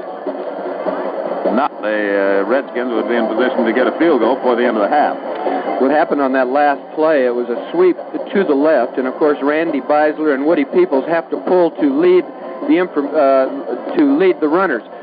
Forrest Blue, the center, his responsibility is blocked to the left, and in this situation he was trying to block down on Darian Talbert, who is, of course, one of the players in which Allen brought from the Los Angeles Rams. A very difficult block for an offensive center. As the ball is snapped, he has to move quickly, slide in front, and try to cut off the defensive tackle, which was Talbert, the right defensive tackle. And on the snap of the ball, Talbot was just a little bit too quick, got penetration across the line of scrimmage, bring down Vic Washington. Spurrier waiting for the pass from center, gets a good pass, gets the kick away. Pretty good kick. Factor makes the catch. They've got a lane down the sidelines, the 45, the 40, down to the 30, to the 25, to the 20, to the 15, down to the 12-yard line. Oh, did they set up that punt return against the 49ers. And now, with just 32 seconds remaining, the Redskins have the ball at the 12-yard line of the 49ers. 49-yard return.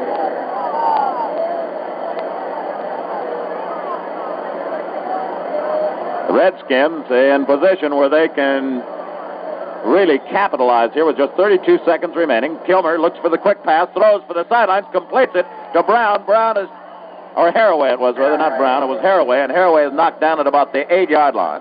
A gain of 4 or 5 yards, and the clock is stopped with 24 seconds remaining in the first half. The ball will be placed at the 8. It's a gain of 3. It will be second down and 7. Kilmer just laying that one off to Haraway. And the Redskins stop the clock here with 24 seconds remaining in the half. That was an exceptionally fine return by the Washington Redskins, and it was set up perfectly. Spurrier was lined up, of course, on the hash mark on the left side of the field. He punted the ball, very fine punt. He punted the ball to the 40-yard line of the Washington Redskins. And but what happened is that the Redskins were able and didn't have to go too far because they had the return to the right side, and it set up perfectly. The 49ers coverage was actually proper as they came down the field, but they forgot they weren't in the center of the field. They should have compensated and considered the left side of the field and to move over to the left side quicker than they did. It was just too late. The Redskins with the white shirts were just lined up there, picking off the red shirts as they came by, and the runner just ran right down in back of the wall. Second down and about 7. Kilmer on an end around and tackled for a loss back at the 21-yard line was Jefferson by Cedric Hardman. The end around, Jefferson, and Cedric Hardman throws him for a loss back at the 21. The clock is stopped with 18 seconds remaining. So they gave the end around to Jefferson, but Cedric Hardman was waiting back there for him and threw him for a loss back to the 21-yard line. Several ball clubs this year have tried to make this work against the San Francisco 49ers and have had little success in making the play work. And the reason for that is because of Tommy Hart and Cedric Hardman. Their responsibility when the play goes away from them, they hold and they stay long enough to be able to determine that it's not going to come back. And then when they see it's definitely a play away, definitely go play away, then they take the angle of pursuit and chase the play. Occasionally, they'll run the play down from behind. Third down. Kilmer straight back to pass, has lots of time, throws, and it is incomplete. Roosevelt Taylor almost intercepted and couldn't hold on.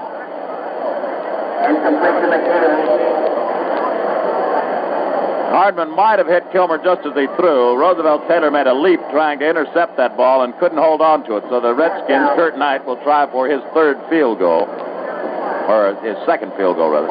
He's kicked one of 40 yards in this direction. And now he will try this one from 20, a little over 27 yards.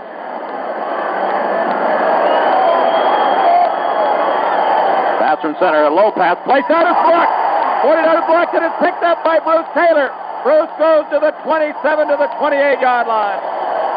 Johnny Fuller blocked that field goal, and Bruce Taylor picked it up and goes out of bounds at the 28-yard line of the 49ers. So there's a turnover, I'll tell you.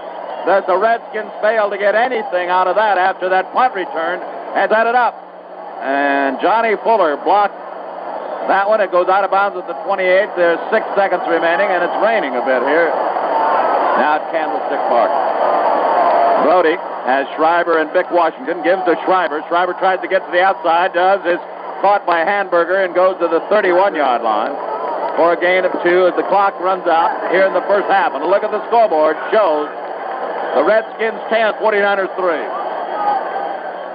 The cost of living has never been known to go any place but up, so it's important to have your life insurance program reviewed periodically to see if you're providing enough future security for your family. Metropolitan Life has a simple way to do this. They'll make a confidential analysis of all your current assets for you and your family. This checkup deals in specific amounts. They explain your Social Security benefits and coordinate your present insurance with Social Security so that you will receive the maximum benefit from each. Then, they graphically summarize the best possible disposition of your assets to provide total security for your family according to your plans and objectives. Make sure your family remains secure. Call any of the 30 metropolitan offices in Northern California and Nevada. Ask about the confidential analysis for you and your family. It's free. You're under no obligation. Metropolitan Life. Insurance for the good life throughout the beautiful West.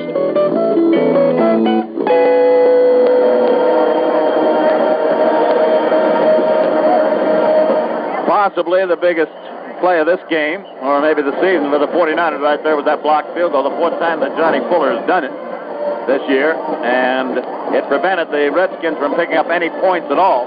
After that punt return, it appeared that maybe they could really lengthen out against San Francisco, but it's still a 10-3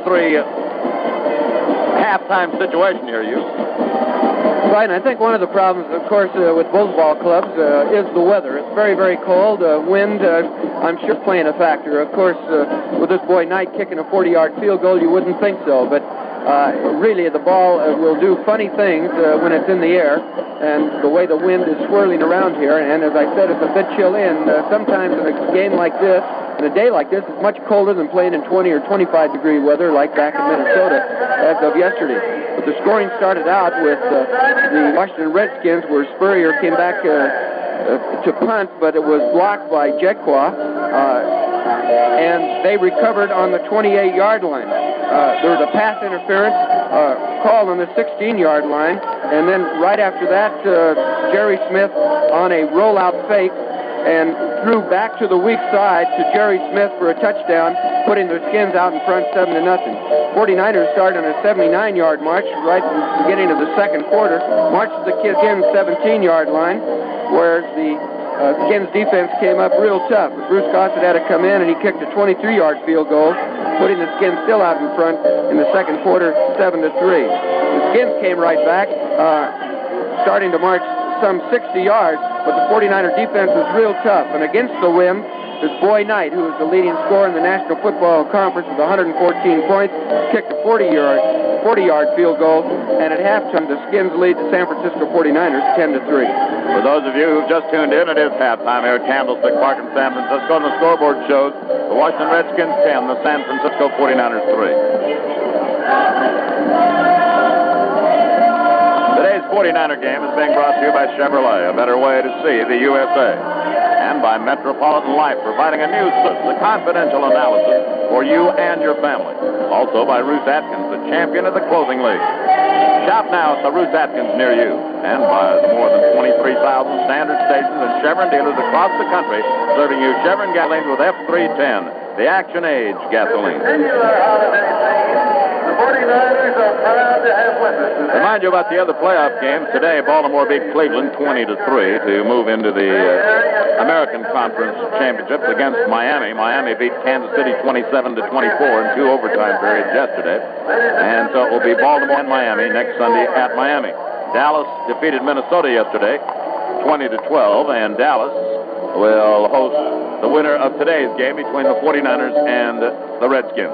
Before continuing with our halftime activities, let's take another look at the scoreboard. Shows the Redskins 10, the 49ers 3.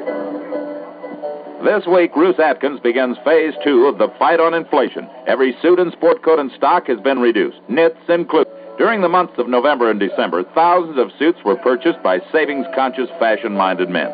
And now, when it would be plausible to discontinue this event and raise prices, Bruce Atkins has chosen to continue the fight on inflation with the same substantial savings on every suit, every sport coat, plus additional new savings on slacks. And here's an example of what you'll save. On suits priced $70 and $50 to $115, take off $22. Suits priced $125 to $145, take off $33. Save even more on deluxe higher-priced suits. And with every suit you purchase, Bruce Atkins gives you a travel bag and hanger and the famous Bruce Atkins Suit Service Policy, which includes 4 free dry cleanings, free alterations, and a 1-year wear guarantee. Come in. Join the men who have already joined Bruce Atkins' fight on inflation and save. Use your Supercharge, MasterCharge, or Bank Americard. This is Hugh McElhenney at Candlestick Park, San Francisco, California, where the Washington Redskins are leading the San Francisco 49ers at halftime 10-3. My halftime guest is a local boy from San Francisco and went up north to Oregon, where I'm going to go a little bit further up in a couple more months. Danny Fouts. Danny, welcome to halftime, and I guess, are you happy football season's over with?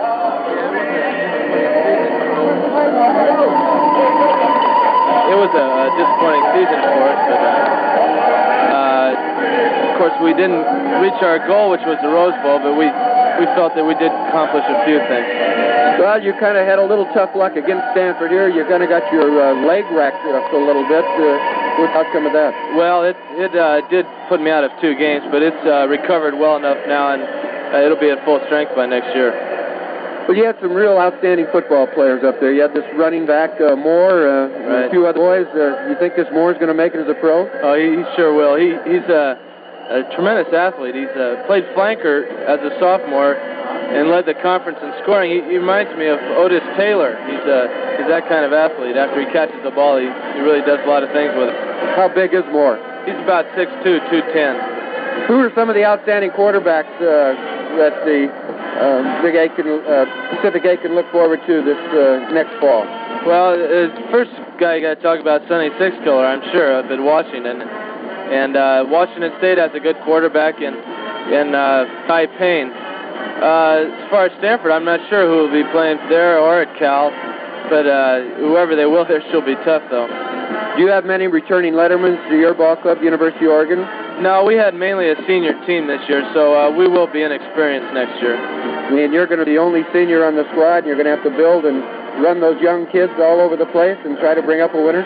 Well, I have been a rookie for a long time now. It's about time I get to be a veteran. As a quarterback playing in college football, what was the most difficult thing you had to learn as a young quarterback? Well, colleges are getting more like the pros nowadays. They're starting to use a lot of zone defenses, and so I've been learning how to read and recognize different zone pass defenses, and that's been the biggest problem for me. Is there any particular key that you look for as a quarterback to register to you that it will be a zone or man-for-man? Well, we try to usually read the free safety. If he covers a man, then we know it's man-for-man, but if he covers an area, then we know they're in a zone defense of some kind. University of Oregon, they use what we call more or less a pro offense. They use split back, use an eye, or what? Well, we basically pro offense, split backs, and we run a little bit of eye.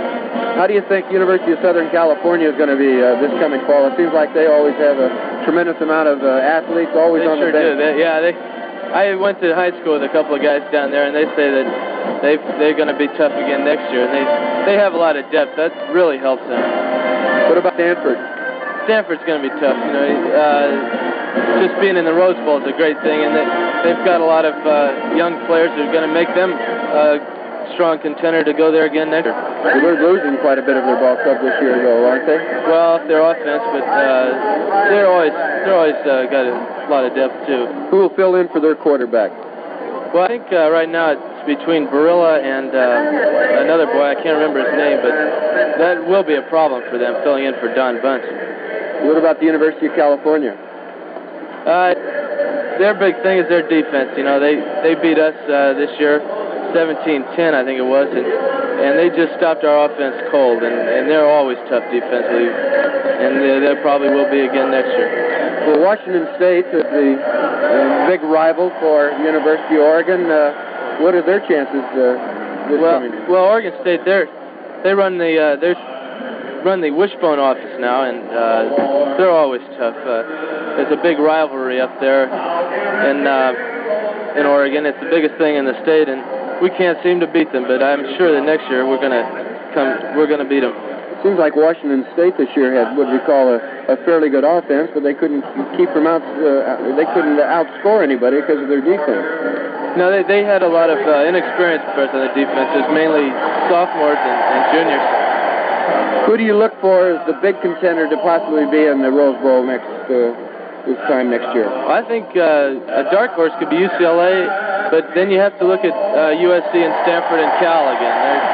The California schools always seem to do well recruiting, and they have excellent coaching. Do college football players today really think a great deal about maybe playing professional football? Well, personally, I dreamt about playing college football, and now I've achieved that. Now I kind of dream about playing pro football, and that would be my goal right now. How about some of the other players on your team? Well, I'm sure if they feel they're good enough, they do think about it. There's sometimes they're not quite big enough, or maybe fast enough, and they realize that they won't play, so they actually don't think about it. You find many college football players that really, that's what their total goal is, aiming to be a professional football player? Oh, I'm sure there are, yes, definitely. Going into pro, how big are you now, Danny? I'm about 6'3.5", 195 pounds. 195 pounds, 6'3". Just the perfect size for professional football. This coming year, you hurt your knee. You didn't have it operated on.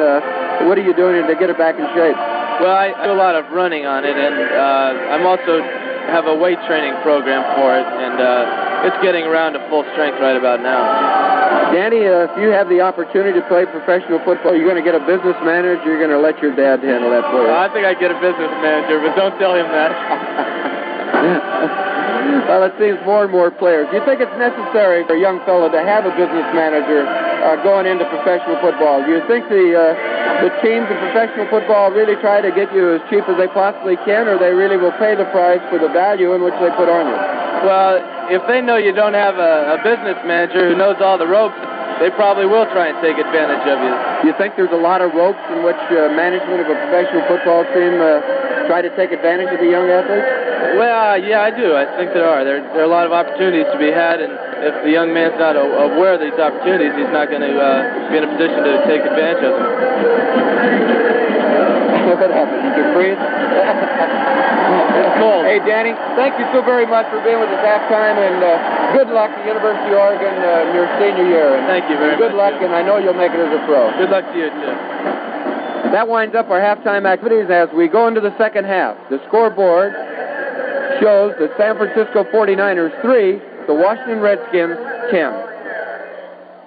Here's warm-up news for all the women listening. During Ruth Atkins' big year-end sales, you can save importantly on fake fur and fur-trimmed clothes. Hundreds of styles have been reduced, and you may find one you admired now at substantial savings. Street-length coats as well as the new longer-length coats are included.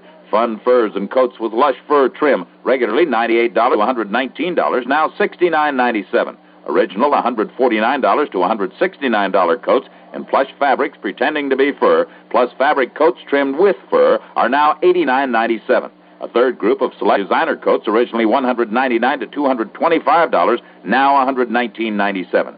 Come in, see the exciting selections, and find additional values throughout the fashion departments. It's a great time to add exciting fashions to your wardrobe and find savings wherever you look. And, of course, you can use your Roos Atkins Supercharge, Bank AmeriCard, or MasterCharge. Hurry, get to Roos Atkins and be first to find great fashions at great savings.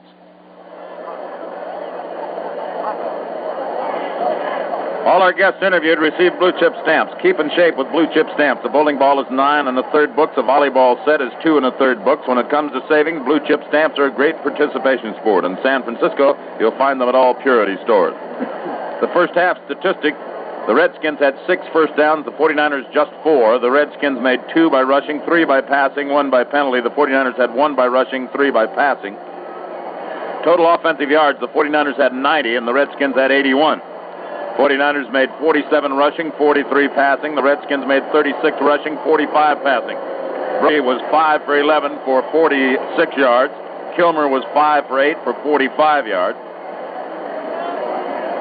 Vic Washington had 35 yards on 10 carries. Wilt 9 yards on 5 carries.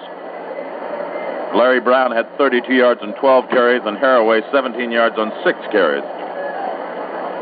The pass receiving, Jerry Smith, the tight end for the Redskins, caught 3 for 32 yards. For the 49ers, Kwalik caught 3 for 26 yards.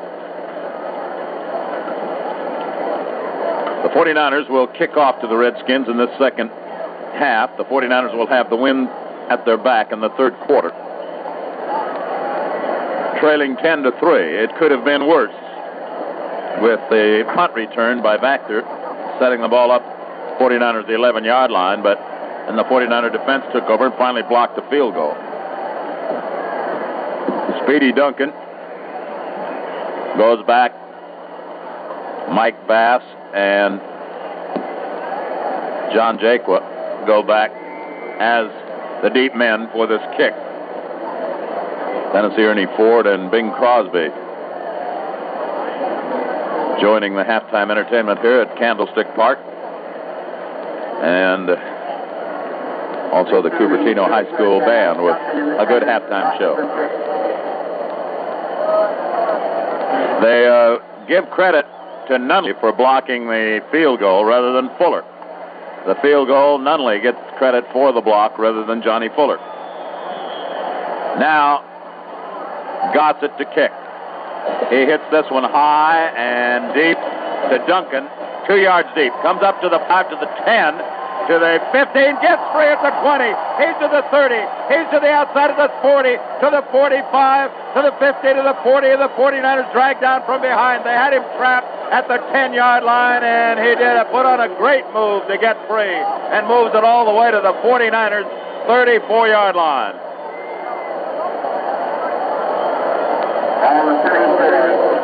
So Speedy Duncan with a brilliant return of some 68 yards when it appeared that the 49ers had him trapped. And now the 49ers special team coverage is hurting them, as Kilmer in good position now with Brown and Haraway behind him on first down. Gives off to Brown on a sweep to the outside. He comes. Bruce Taylor chased him out of bounds at the 35-yard line. Maybe got inside the 35. It will be no gain or a loss of a yard, depending on where it's placed. It'll be placed to the 34, no gain, second down and 10. Ran that sweep to the short side. Well, the 49ers almost got themselves in desperate trouble on the punt return. Now they give up the kickoff return to Duncan.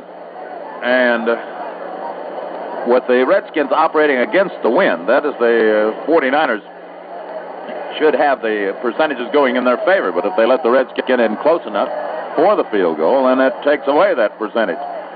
Second down and 10 from the 34. Kilmer to the second man through. Brown cracks across the 30 to the 29. Vanderbunt made the tackle on him.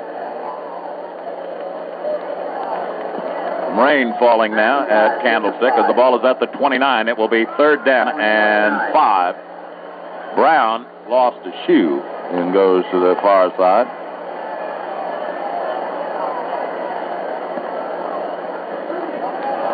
Be replaced by Tommy Mason. Third and 5 for the Redskins. Jefferson wide to the far side. McNeil comes out to the near side. Jim Johnson to cover Jefferson. Bruce Taylor covering McNeil on third and 5 for the Redskins. Kilmer back to pass, looking for the quick one. Throws over the middle, completes it to Mason, and Mason a first down at the 21. Tommy Mason coming out of the backfield, and he made the catch and moved to the 21-yard line. So Kilmer is picking them apart on those short passes. The 49ers have not been able to really move the ball except for one drive against the Redskins. And now the Redskins, with that big kickoff return, have picked up another first down and are at the 21 of the 49ers. 49ers have to make some turnovers here. On defense, Kilmer with Haraway and Larry Brown, again as the running backs behind him. 10-3, the Redskins lead starting in the third quarter. Kilmer fakes, going to roll out the near side. Vanderbunt after him and chase him out of bounds at the 21. That was a broken play as Kilmer tried to hand the ball to Larry Brown. Either Brown was supposed to take it or something else was supposed to happen. But anyway, nobody took the ball away from Kilmer. He came back to the near side all by himself. Vanderbunt ran him out of bounds. He gained about a foot. It will be second down and a little over 9 to go for the Redskins, just outside San Francisco's 20. We're starting the third quarter. 10-3, the Redskins lead. Jefferson out wide to the right. McNeil to the left. So far, it hasn't been the wide receivers that have bothered the 49ers. It's been the backs and the tight end. Kilmer on the draw to Larry Brown. Brown goes to the 15. He's inside 15 to about the 14-yard line. Earl Edwards and Frank Nunley, Skip Vanderbunt make the tackle on him, but it'll be a third down now from the 14, 3rd and 3. Kilmer doing a good job of mixing up his plays and keeping the 49er defense off balance. 3rd and 3 from the 14.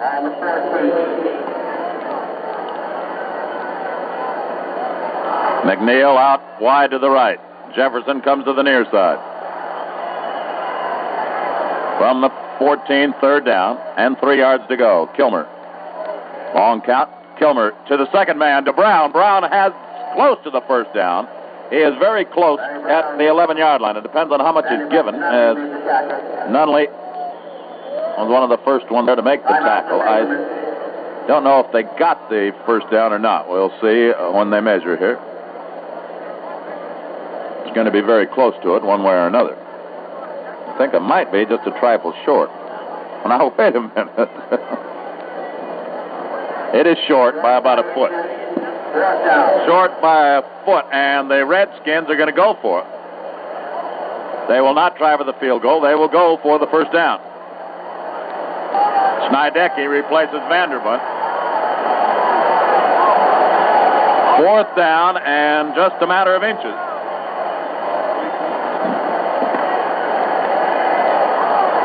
Kilmer has Haraway and Brown, the running backs behind him. Jefferson out wide to their side. The ends in tight as Dowler has come in to replace McNeil. Kilmer off to Brown, caught for a loss. They tackle him for a loss, says Frank Nunley, and Jim Schneidecke throw him for a loss, and the 49ers take over. The 49er defense stands up and takes it away with an inches to go situation on that 4th down. So the Redskins in 2 situations now have come out of it with no points at all, when it appeared that they could put the game away. Now the 49ers try to move it offensively as Vic Washington and Ken Willard are the running backs behind Brody on first down. Gene Washington to the left, Dick Witcher to the right. Brody, long count. John gives off to Willard, gets a gap, breaks through to the 20, across the 20, maybe to the 21. Ken Willard is tackled as he gets there by Pardee and Owens. We'll pause for station identification. This is the Golden West Radio Network. Hi, this is Syracuse, inviting you to join me for sheer excitement and thrills. Midnight to 6 on the world's greatest radio station. KSFO in San Francisco. Second down, a little less than 3 for the 49ers, just across their 20. Brody is changing the call, I believe, at the line of scrimmage as he turns around and looks at the back.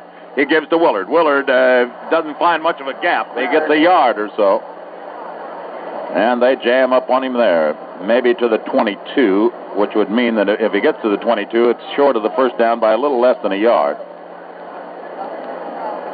Redskins gather around. I can't see where the ball is placed. I think it's at the 22. So it'll be 3rd down and a little less than a yard for the 49ers. 10 minutes, 45 seconds remaining in the third quarter. The 49ers trail it 10-3.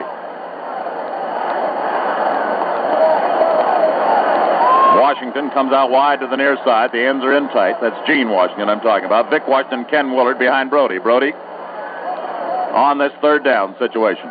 On fakes. He's going to go back to pass. He's looking for Gene Washington. He's open. He's got it. It's 20, 30, 20, 15, 10. Touchdown, 49ers.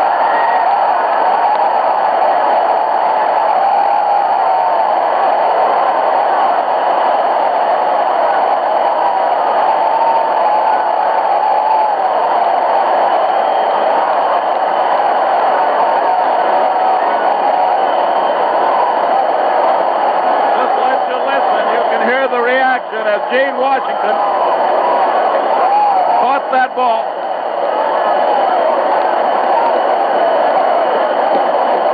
pitcher made a wave at the ball as though he might be able to bat it away. He missed it, and Washington cut it and took it all the way.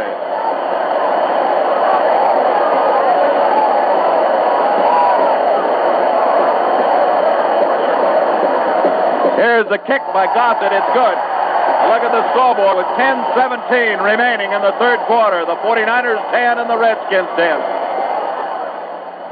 This week, Ruth Atkins begins phase 2 of the fight on inflation. Every suit and sport coat in stock has been reduced, knits included. During the months of November and December, thousands of suits were purchased by savings-conscious, fashion-minded men. And now, when it would be plausible to discontinue this event and raise prices, Ruth Atkins has chosen to continue the fight on inflation with the same substantial savings on every suit, every sport coat, plus additional new savings on slacks. And here's an example of what you'll save. On suits priced $79.50 to $115, take off $22. Suits priced $125 to $145, take off $33. Save even more on deluxe higher-priced suits. And with every suit you purchase, Ruth Atkins gives you a travel bag and hanger and the famous Ruth Atkins Suit Service Policy, which includes 4 free dry cleanings, free alterations, and a 1-year wear guarantee. Come in. Join the men who have already joined Ruth Atkins' fight on inflation and save. Use your Supercharge, MasterCharge, or Bank AmeriCard.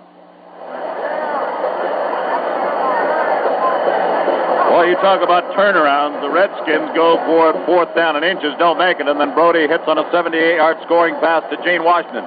Now the 49ers trying to get some coverage, which they haven't had, as Duncan, Jaquan, and Bass wait. This one is driven into the end zone. It goes out of the end zone, and the Redskins will put the ball in play at their own 20. 1st and 10 for the Redskins at their own 20. Score tied at 10 apiece. Now the defense try to take it away, and the fans start yelling defense. Well, they've seen some defense the 49ers have put up in crucial situations.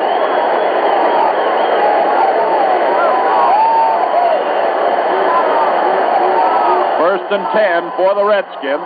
Jefferson to the far side, McNeil to the near side. Kilmer from his own 20. Kilmer gives to Brown on a sweep. To the outside he goes. Wilcox can't get him. He is turned in by Jim Johnson. Goes out of bounds at about the 26 for a 6-yard gain. Wilcox couldn't quite catch up with him. Jim Johnson ran him out of bounds at the 26. It's a 6-yard pickup. You're wondering about long forward pass plays in 49er history. John Brody is at the top of the list on all of them. He threw one to Dave Parks for 83 yards, another one to Parks for 80, one to Jim Johnson for 80.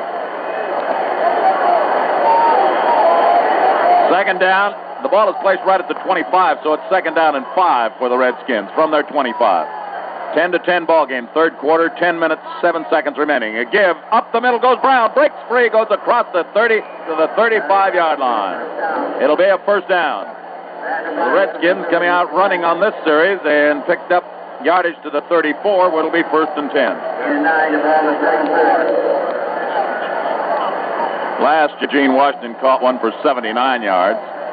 So that's his second longest pass completion. 1st and 10 for the Redskins at their 34. Kilmer, a cool customer, he doesn't panic in situations. There's a lot of time to go. We're only in the third quarter. Score tied at 10 and 10. The give is to Haraway. To the outside he goes. They get him at the 35-yard line. Tommy Hart made the tackle. Wilcox helped out. Charlie Kruger over there to bust up the interference, but it was Tommy Hart who had him around the knee. Stop him at the 35 for a yard gain. It's 2nd down and 9.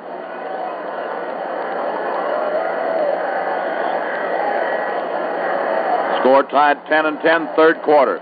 9 minutes remaining to play in the third period. Long huddle by the Redskins. Kilmer sends Jefferson out to the near side. McNeil to the far side. 2nd and 9 for the Redskins. Kilmer on a quick count. Fakes the draw. Back to pass. Throws over the middle.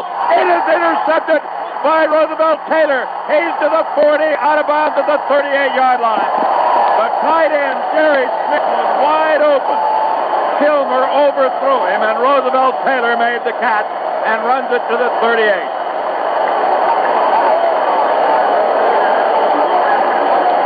You talk about a team getting a break.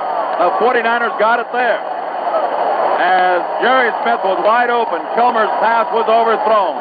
Brody wants a little quiet so the team can hear the signals now as Witcher is flanked to the near side. Gene Washington split left on first down. They gave us to Willard. There's no hole, but Ken squirms for a couple of yards. He was caught in the grasp of one of the Redskins and just sort of tugged away. It was McDowell who had a hold of him. And he moves to, well, almost the 35, just inside the 36. So it will be a gain of 2. It's second down and 8. 49ers at the 36 of the Redskins. Score tied 10-10. 8 minutes, 10 seconds remaining. I formation. Witcher flanked to the near side. Gene Washington split left. Brody changes the call. He pitches out to Vic Washington. No hole. He's hit. Bumps off a man. Goes inside the 5 to the 34. Pat Fisher hit him. He bumped off Fisher, but then it was closed up as the ends, McDowell and Biggs, converged on him at the 34. It is third down now and 6 yards to go. Bruce Atkins begins phase 2 of the fight on inflation. Men save on every suit, every sport coat and stock. Brundage comes in the defensive line, so does Jimmy Jones. And they put Speedy Duncan, do they? I don't think they put Duncan. They didn't put Duncan in this time. They put the 2 extra linemen in there for the pass rush. Back to pass is Brody. He looks. He throws for Witcher. Got it out of bounds at the 11-yard line. And a penalty flag there. There may be a personal foul against the Redskins' Mike Bass. And Witcher is dead hot against Bass. There's a penalty flag dropped. Let's see against a personal foul, and it's against the Redskins. So it'll be half the distance to the goal line from the 11. Beautifully executed pass. Kowalik was a tight end on Witcher's side. Kowalik came down the field about 5 or 6 yards and broke to the sideline. They had a zone defense going where Fisher had to take the deep corner. Witcher was spread out to the left side, came down the field, made a good corner, good post fake back to the inside, and then broke back to the outside, and he was wide open right in the middle of the zone area. Brody is really asking the people to be quiet so they can hear it out here. He doesn't want a mistake now. Witcher flanked to the right. Gene Washington split left. The give is to Willard. Straight up the middle. He drives down to the 1. He is close down at the 1-yard line. Ken Willard going from the 6 to the 1-yard line for a 5-yard pickup. Windsor will go in as a tight end. It'll be second down and goal. It's outside the 1. It's about 1.5 yards away.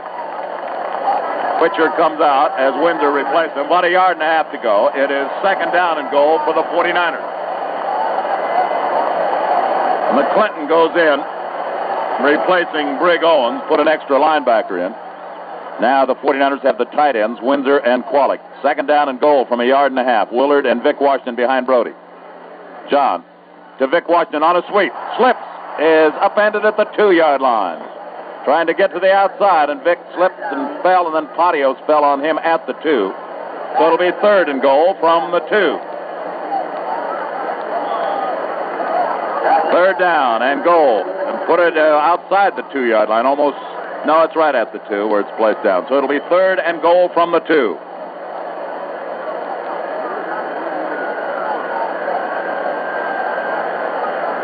Long huddle by the 49ers. It is raining, not hard, but raining. Now, Gene Washington flanked to the near side. Willard and Vic Washington, the backs behind Brody. John, back to pass. He's looking, throws. It is touchdown, 49ers to Windsor.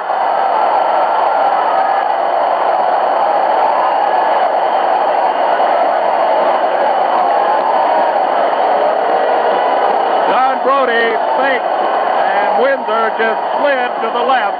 Brody lobbed the ball right over the head of the Washington defense, and Windsor made the catch for the touchdown. The 49ers take the lead for the first time today. Gossett will try for the extra point.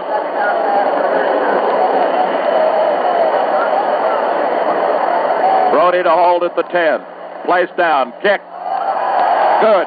Look at the scoreboard. 5:46 remaining in the third quarter. The 49ers 17, the Redskins 10. Here's warm-up news for all the women listening. During Ruth Atkins' big year-end sales, you can save importantly on fake fur and fur-trimmed coats. Hundreds of styles have been reduced, and you may find one you admired now at substantial savings. Street-length coats as well as the new longer-length coats are included. Fun furs and coats with lush fur trim, regularly $98 to $119, now $69.97. Original $149 to $169 coats and plush fabrics pretending to be fur, plus fabric coats trimmed with fur, are now $89.97. A third group of select designer coats, originally $199 to $225, now $119.97. Come in, see the exciting selections, and find additional values throughout the fashion departments. It's a great time to add exciting fashions to your wardrobe and find savings wherever you look. And, of course, you can use your Roos Atkins Supercharge, Bank AmeriCard, or MasterCharge. Hurry, get to Atkins and be first to find great fashions at great savings. Well, there are things that turn around, and they've turned around right now for the 49ers. The thing that the 49ers are going to have to do now is really be tough to prevent things from going the other way. It is starting to rain a bit harder now. As Gossett will kick, as Bass, Jaquan, and Duncan wait for this kick. Gossett kicks it high, and Duncan, a yard deep, comes up to the 5, to the 10, got a big hole to the 20. He's out in front. He's at the 40. He's got blockers in front of him. He's going to be caught from behind and is at the 35-yard line of the 49ers. I don't know what in the world's happening on this 49er kick coverage, but they're sure leaving holes open for the Redskins. And Duncan carries it all the way to the 35-yard line of the 49ers. Actually, what is happening, Lon, is that just real fine blocking on the special teams of the Washington Redskins. As the 49ers come down the field, spread out across the field, they're coming down. The Washington Redskins are doing what you call cross-blocking. They go from one side to the other to pick up the red shirts, therefore giving a lot of room for the runner to be able to find his hole to pick up big yards. 1st and 10 for the Redskins at the 35 of the 49ers. Kilmer, long cut. He gives to Haraway. Haraway is hit and dropped, fumble. Let's see who got it. I think, did the Redskins get it? I believe they got it back. At the 35, the Redskins get the ball back. As Haraway was hit, the ball bounced away, but I believe it was Haraway who came up with it again. It is no gain. It is 2nd down. And about 10, they give him a foot or so. It's 2nd down and a little over 9. At the just outside the 34-yard line now. 4 minutes, 50 seconds remaining. The big part of the Redskin offense has been their kick returns. Kilmer pitches out to Brown. Brown cuts in. Good move. Goes across the 30 to the 29-yard line of the 49ers.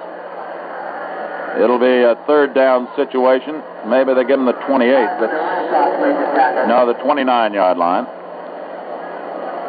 It will be 3rd down and a little over 4 yards to go on 3rd down for the Redskins. The 49ers lead 17-10.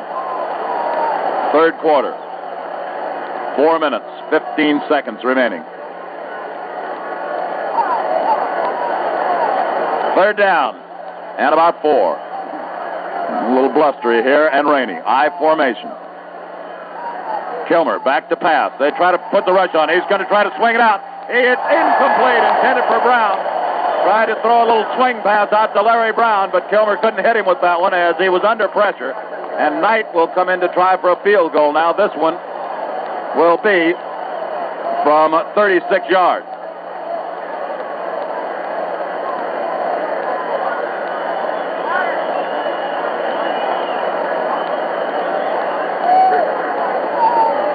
Raining pretty hard right now.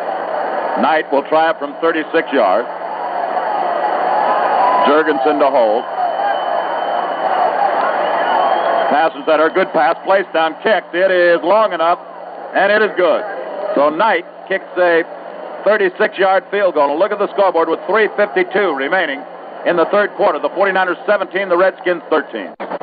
This week, Roos Atkins begins Phase 2 of the fight on inflation. Every suit and sport coat in stock has been reduced, knits included.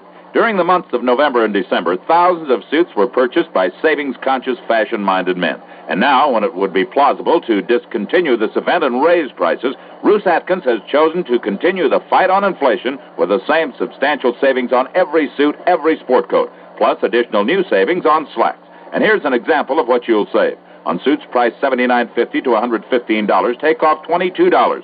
Suits priced $125 to $145, take off $33. Save even more on deluxe higher-priced suits. And with every suit you purchase, Roos Atkins gives you a travel bag and hanger and the famous Roos Atkins suit service policy, which includes 4 free dry cleanings, free alterations, and a 1-year wear guarantee. Come in. Join the men who have already joined Roos Atkins' fight on inflation and save. Use your Supercharge, Master Charge, or Bank AmeriCard. Kurt Knight to kick off for the Redskins. The 49ers have Vic Washington and Doug Cunningham as the deep men. 17-13, the 49ers lead. Knight really drives this one. Vic Washington makes the catch 2 yards deep, going to come back with it. Up the 5 to 10 to the 15, slips and falls at the 17. And it will be a 1st and 10 for the 49ers at their own 17-yard line. 49ers aren't getting any returns at all. Put it at the 16. They're not getting the returns.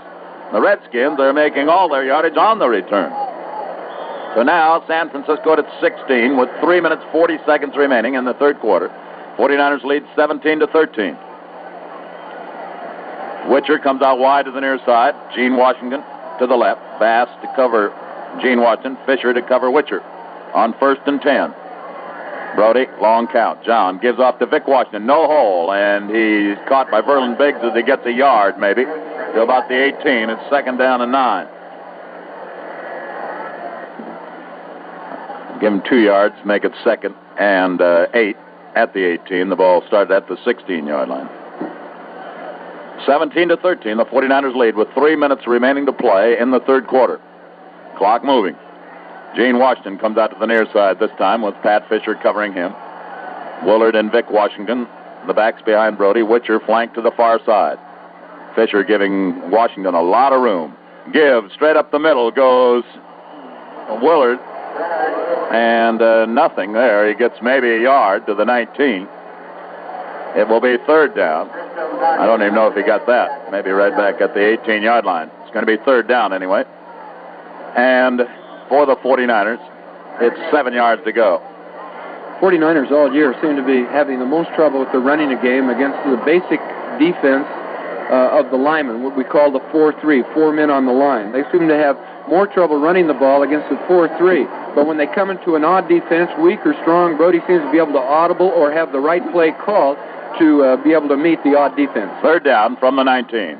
Brody gives to Vic Washington. Little opening, goes to the 25, across the 25 to about the 27. He's going to be close to the 1st down if he got across that 26-yard line. I think he may have it. I'm going to have a measurement to see if he got the 1st down. And this is going to be a very critical measurement. 49ers get the 1st down. Roos Atkins has drastically reduced women's fake fur and fur-trimmed coats. Greater savings. Shop tomorrow.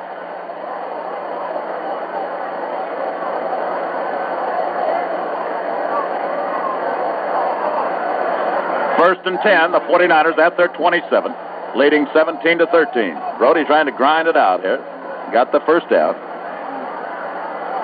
Witcher flanked to the near side. They give us to Willard. There's nothing there, and Willard is held by Sistrunk as he goes to the 28-yard line. Sistrunk making the tackle, getting Willard around the shoulders. They just jam up. The Washington line just jams up that middle, and the 49ers have no place to go. On the 4-3, when they're in the 4-3, the Washington Redskins, defensive tackles Sistrunk and Talbert, all they do is they're pinched down. They pinch down, and Patios has the area to be able to cover the both outside if it comes off tackle. 2nd down. Brody's back to pass. Looking, throwing for the sidelines, and it's incomplete, too short. Fisher came back, had a chance to intercept. Luckily, that pass was way too short for Gene Washington and way too short for Pat Fisher was the main thing, as Washington was supposed to come back to get the ball, but couldn't get back, and it will be a 3rd down. Fisher was really giving Washington a lot of room. They could have thrown the ball a lot shorter, and Washington, had he come back sooner, would have had a chance at the ball because Fisher is dropping off a good deal, protecting after he was burned on that long pass. It is 3rd down, and the Washington Redskins send in their pass rush again and put Speedy Duncan as the extra man in the backfield. Gene Washington to the left, Dick Witcher to the right on 3rd down and 9 for the 49ers. Brody, long count. John gives to Vic Washington on a sweep. He needs to get some blocking. He goes to 30, goes to 35. He's out of bounds at the close to the 37-yard line. I don't know. I don't think he made it. He didn't quite make it. I don't believe. They'll be measured from the sidelines, but I think he is a little bit short. They're going to have to bring the chains across the field to measure. It's going to be close, but I believe that it's probably a little bit short. It depends on where that official figured he stepped out of bounds. Brody and the rest of the 49ers very much interested, and I believe it is short. It is short of a first down. It is short, and the 49ers will send in their kicking team. The fans react a little, but they have seen the Redskins try for first down and not make it. Now Spurrier goes in to do the punting for San Francisco, and the 49ers are going to have to put some kick coverage on here. Just 42 seconds remaining. Now, I'm sure that quite probably this fact that the 49ers have the wind with them also influenced Coach Dick Nolan a little bit. Let Spurrier kick with the wind. Vactor and Duncan are the deep men waiting for Spurrier's kick.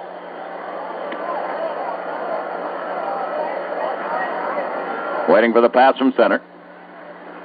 Good pass. Spurrier has time. Gets a bad kick off the side of his foot, but it may work out all right. Duncan makes the catch, tries to get the outside, is missed by him, fell down as he was hit by Beard, and a penalty flag is dropped. A clip, I believe, is the call against the Redskins. There was a clip against the Redskins, and that will cost them 15 yards, or half the distance to the goal line, actually. The ball is at the 24. And will be a march off that will carry the ball back, should take it back to about the 12-yard line, depending on where they're going to march this penalty off. So the ball will go to the just outside the 12, where it'll be 1st and 10 with 31 seconds remaining in the third quarter. The 49ers lead 17-13.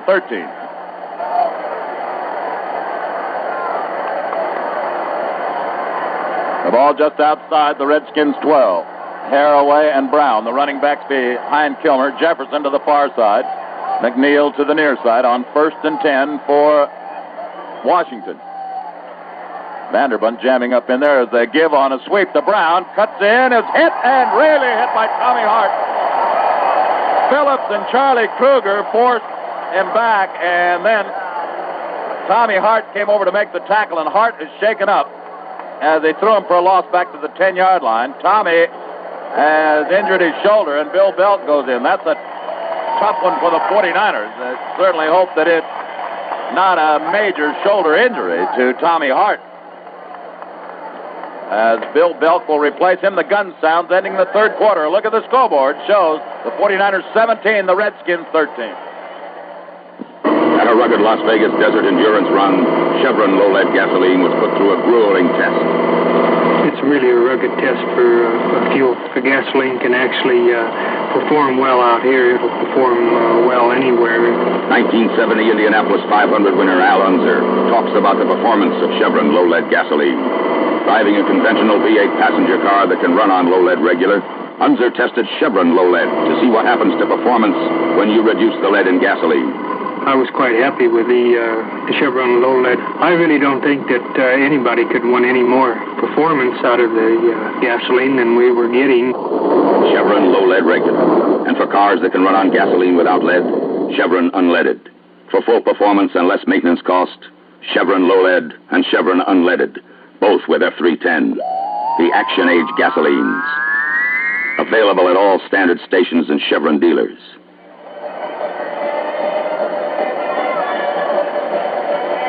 Redskins have the ball at their 10-yard line. Snydecki goes into the 49er lineup, working over Tommy Hart, who came out after making that tackle. It appears that it's his left shoulder that bothers him. Bill Belt went in to replace him. Raining. It's not a downpour, but it's a steady rain. And the Redskins have it 2nd down and about 12 yards to go from just outside their 10-yard line. As we will open the fourth quarter with the 49ers in front 17-13. The winner of this game will go to Dallas next Sunday to meet the Cowboys for the National Football Conference Championship. Baltimore and Miami will play for the American Conference. Tommy Hart seems to be all right. He's not back in the lineup, but he's up on his feet, seems to be okay. Kilmer with the second down. Kilmer gives off to Brown. Brown is hit by the second man as he gets up to about the 15-yard line. Phillips made the tackle. First 49ers through there slowed him down, and then Phillips tackled him at the 15, where it'll be 3rd down and 8. 37. Skip Vanderbunt now replaces Schneidecke at the right corner linebacker position. 3rd down from the 15, about 7 yards to go. High formation. Kilmer pitches out to Brown. To the outside he goes and knocked out of bounds to the 20-yard line, short of the first down. Did not get the first down as Wilcox and Kruger combined to knock him out of bounds, and Mel Phillips gets up limping again. Fuller and Bruce Taylor will be back as safety.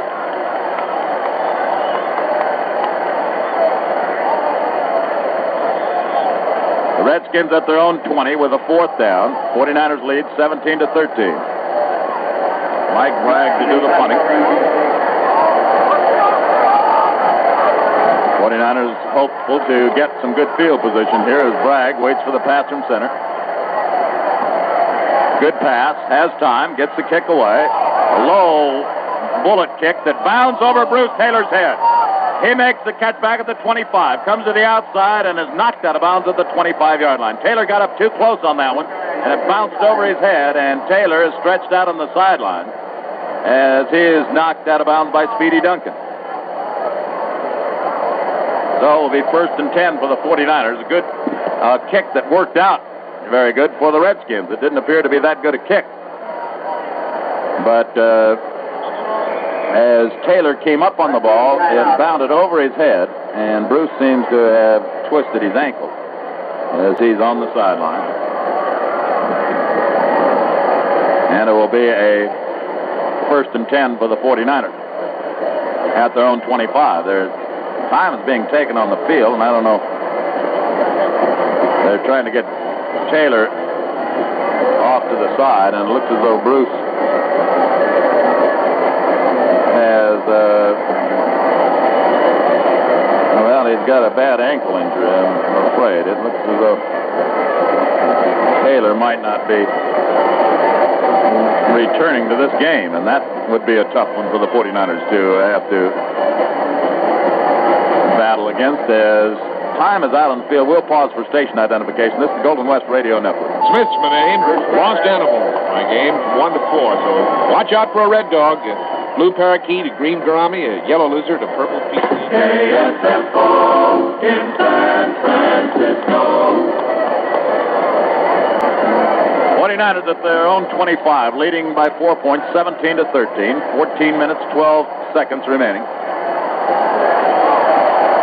It'll be 1st and 10. The 49ers with Schreiber and Vic Washington as the running backs. Gene Washington split left. Witcher flanked to the right. Brody fakes an end around, fake end around, sets up a screen to Schreiber. Schreiber goes to the 30. He's to the 40. He's to the 45. He's to the 48-yard line. Oh, Brody faked the end around and then threw the screen to Schreiber, and Schreiber goes all the way to the 48-yard line of the 49ers for a 1st down. Put it just across the 47, a 22-yard gain on that screen. 1st and 10. 49ers lead 17-13 as Witcher comes out wide to the near side. Gene Washington to the far side. Schreiber and Vic Washington, the running backs, give to Schreiber. Bounces his way to about midfield.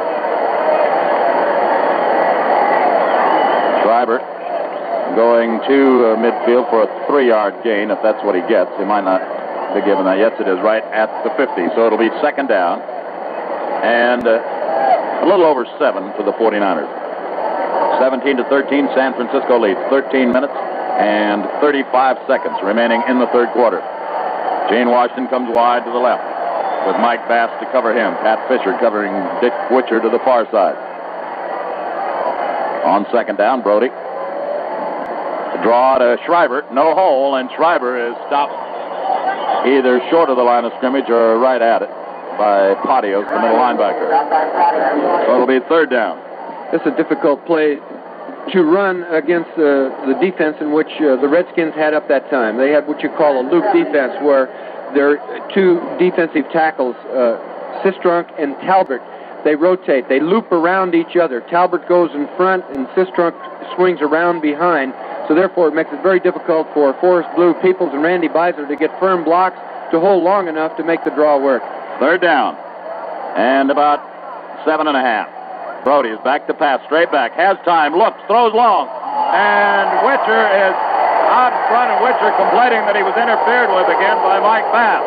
And Witcher is over to the official claiming that he was grabbed by Mike Bass. There's no call. It will be a fourth down situation. The 49ers will punt.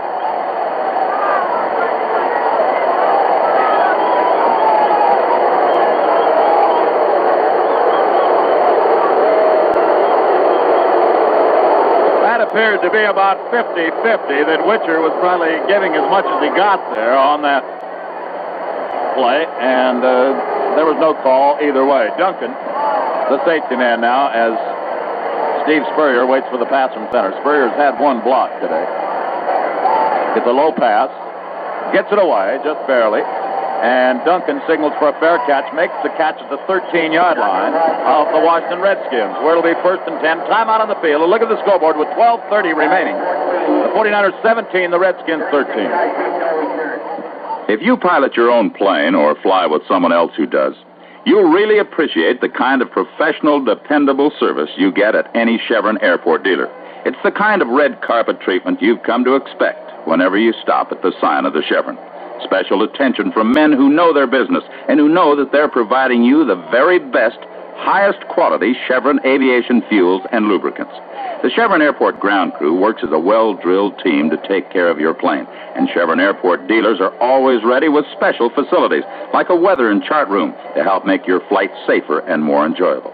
And you usually won't have to change your flight pattern to take advantage of this service, because right here in the West alone, there are over 400 strategically located Chevron Airport dealers, and each one will honor your Chevron National Travel Card for your flying needs. So if you do pilot your own plane, make sure you land at the sign of the Chevron Airport dealer and take advantage of all the convenience and service that's waiting for you. Redskins will have it at their 14, first and 10. Fourth quarter, 12 minutes, 30 seconds remaining. The 49ers in front, 17-13.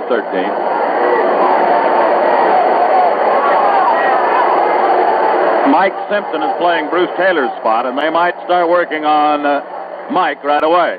Kilmer gives to Haraway on a sweep. Simpson comes up and gets him out. There's a fumble, and the 49ers have it. The 49ers have it as a ruled dead. I don't know if it's ruled dead or not. There was a fumble, and I think it was ruled dead. It was ruled dead at the 14-yard line.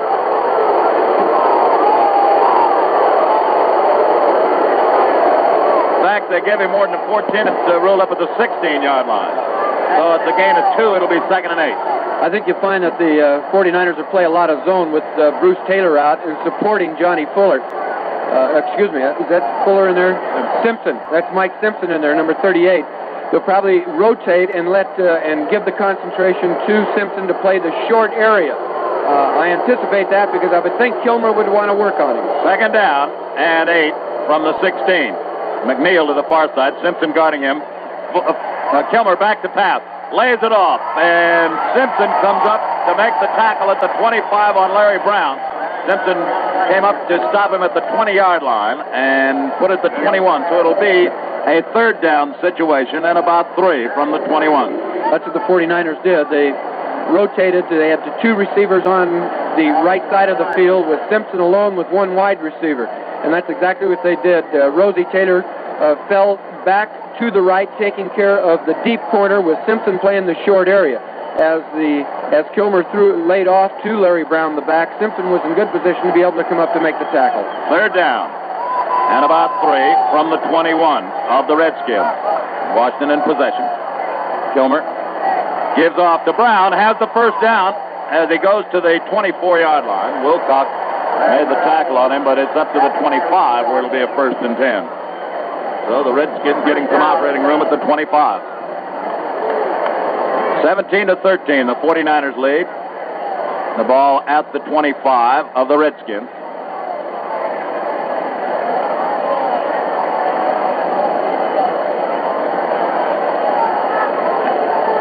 At the 25-yard line of the Redskins, 1st and 10 for Washington. 10 minutes, 50 seconds remaining to play. Jefferson comes out wide to the near side, McNeil to the far side. Kilmer from the I formation, looking for the pass, has lots of time, throws over the middle, incomplete, he overthrew Haraway. Haraway was there, and Kilmer picked him up as he turned to look and just threw the ball a little too far. So it'll be 2nd down and 10. Haraway coming out of the backfield, and he was open, but Kilmer couldn't hit him. It will be 2nd and 10 from the 25. Clock stopped with 10:41 remaining. 17-13, San Francisco in front of them this 4th quarter. Redskins 2nd down at their 25.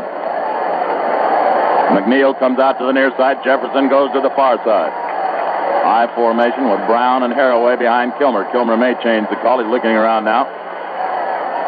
On this 2nd down, he gives to Brown. Brown is stopped, slowed down by Kruger, and then the 49ers converge on him after he gets a yard or two. And it was Nunley and Earl Edwards. Nunley was the first man that got him. Kruger slowed him down. It is 3rd down and 8 now from the 27. 10 minutes, 20 seconds remaining. 17-13, the 49ers lead. We're in the 4th quarter as Jefferson comes wide to the near side. Jim Johnson covering him. McNeil to the far side. Simpson covering him. Bruce Taylor out of the lineup. Injured his ankle. 3rd down situation. Kilmer back to pass. They try to rush. He throws over the middle and it's incomplete. Intended for the tight end, and Phillips made the tackle as the ball went sailing past Jerry Smith, and now it's Smith's turn to complain that there was interference.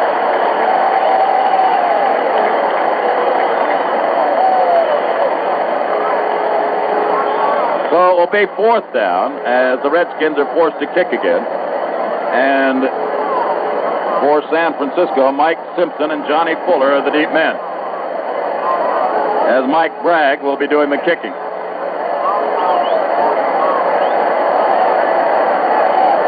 Low pass from center. He gets it on the first bounce, gets the kick away, and he really got a beauty. Fuller comes up, makes the catch at the 34. Straight up the middle to the 40 and to the 42-yard line, where it'll be the 49ers 1st and 10 at their own 42. Timeout on the field. A look at the scoreboard with 9:46 remaining. The 49ers 17, the Redskins 13.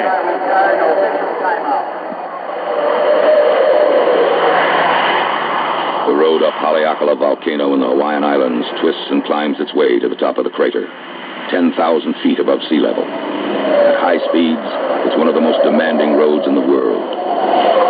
Graham Hill, one of the world's great professional race drivers and twice winner of the World Driving Championship, is testing the performance of Chevron low-lead gasoline in a conventional passenger car that can use low lead. The purpose? To see what happens to performance when you use a reduced lead gasoline. I've been racing cars for 15 years now, but I've never put a gasoline through this kind of test. We're really asking a great deal from the gasoline, and Chevron low lead is performing beautifully. It's giving me excellent response. Chevron low lead regular. And for cars that can run on gasoline without lead, Chevron unleaded. Both with F310. The Action Age gasolines. Last week against Detroit, the 49ers went on a drive that ate up around 7-8 minutes of the clock. Now they have 9:46 remaining. They're at their own 42-yard line out of the 49ers. As they come out of the huddle, Willard and Vic Washington, the running backs, behind Brody, with Gene Washington split to the left, Witcher flanked to the right. John pitches out to Willard. To the outside, cuts back in, gets a couple of yards. No more than that. He got up to about the 44. And maybe didn't even make the 44. Maybe just the 43 for a yard gain.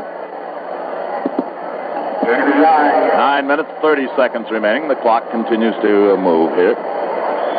It's a yard gain to the 43. It is 2nd down and 9 for San Francisco. The 49ers would like to be able to move the ball without putting it in the air. But this Washington defense has been mighty stubborn against the run, and Brody may have to go to the air to try to make the yardage. Witcher comes wide to the near side. Gene Washington to the far side. Fisher is giving him quite a bit of room on that far side. And in motion is Vic Washington. Coming to the near side. Brody, back to pass. Straight back he goes. They try to rush. Sets up. Here's hit. Throws it away. And there will be is there going to be a penalty flag or not? Ken Willard was there for the screen, and Brody was really nailed. Had they been able to pick up that rush that time, they were going to be able to hurt that Redskin defense, but they couldn't contain the rush. And it will be third down now. 49ers just lost a yard on that pass unless they put it up to 43. Now they'll move it to the 43. So it'll be third down and 9. And it is really raining hard now. 8 minutes, 52 seconds remain to be played. Brody's was sending everybody out that time, and the Redskins were able to put a big rush on him. Third down and 9. John, long count, gives on a sweep to Vic Washington. Penalty flags are dropped. Vic goes to the 45, goes to 48. Penalty markers are dropped, and let's see what this call will be. I don't know. It's backfield of motion against the 49ers is the call. So if the Redskins do not take the penalty, it will be fourth down. And the Redskins refuse the penalty. So San Francisco will be having to give the ball up again with 8:46 remaining.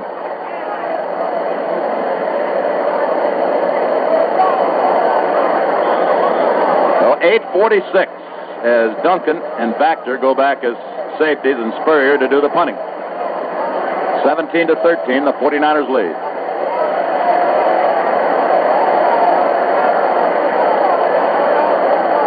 Waiting for the pass in center. Good pass. Spurrier gets the kick away off the side of his foot, but that may work out all right. This goes to 20, down to the 10, down to the 10-yard line where it'll be down by the 49ers. Spurrier kicking towards the sidelines that time away from Duncan. And got the good bounce down to the 10 with the Redskins taking over at their own 10-yard line. Today's action being brought to you by Chevron Action Age Gasolines, available at more than 23,000 standard stations and Chevron dealers nationwide. Tommy Hart's back in there at left end for the 49ers. I'll let you talk in a minute. Just wanted to report that Hart was back in there defensively. Brown and Haraway, the running backs behind Kilmer. Mike Simpson is playing the right corner. A give to Haraway, finds a hole, goes across the 15 to the 16-yard line. Good move by Haraway. That's what I was going to say, Lon, is that probably Kilmer, with 8:04, they still have a lot of time left in this ball game to be able to win and certainly get in front of the San Francisco 49ers. If they will run the ball, first two plays to get in better field position. Here they move the ball out to the 16.5-yard line, so they're in better position right now to be able to throw the ball. Second down and a little less than 4. Kilmer has McNeil to the left, Jefferson to the right. Kilmer fakes. He's back to pass. He's looking. He's in trouble. He's being chased. He's hit. Throws the ball away, and a penalty will be called as there was nobody there for Kilmer to throw to. Cedric Hardman hit him, and Kilmer threw the ball into an area where there were no receivers at all. It will be grounding the ball, and the penalty against the Redskins.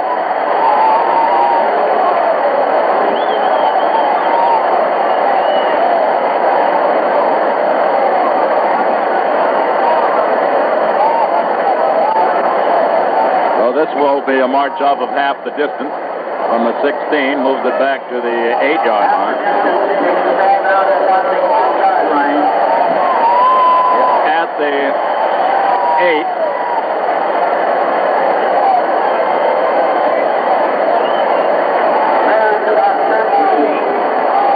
The loss of down and the penalty, so it'll be third down now and 12 yards to go. Jefferson to the near side and McNeil to the far side. Simpson to cover McNeil. A pitch out. To the near side comes Larry Brown. He is knocked out of bounds at the 12-yard line. It will be fourth down. With 7:31 remaining, the Redskins will be forced to punt. Simpson and Fuller will be the deep men. 7:31 remaining in this fourth quarter.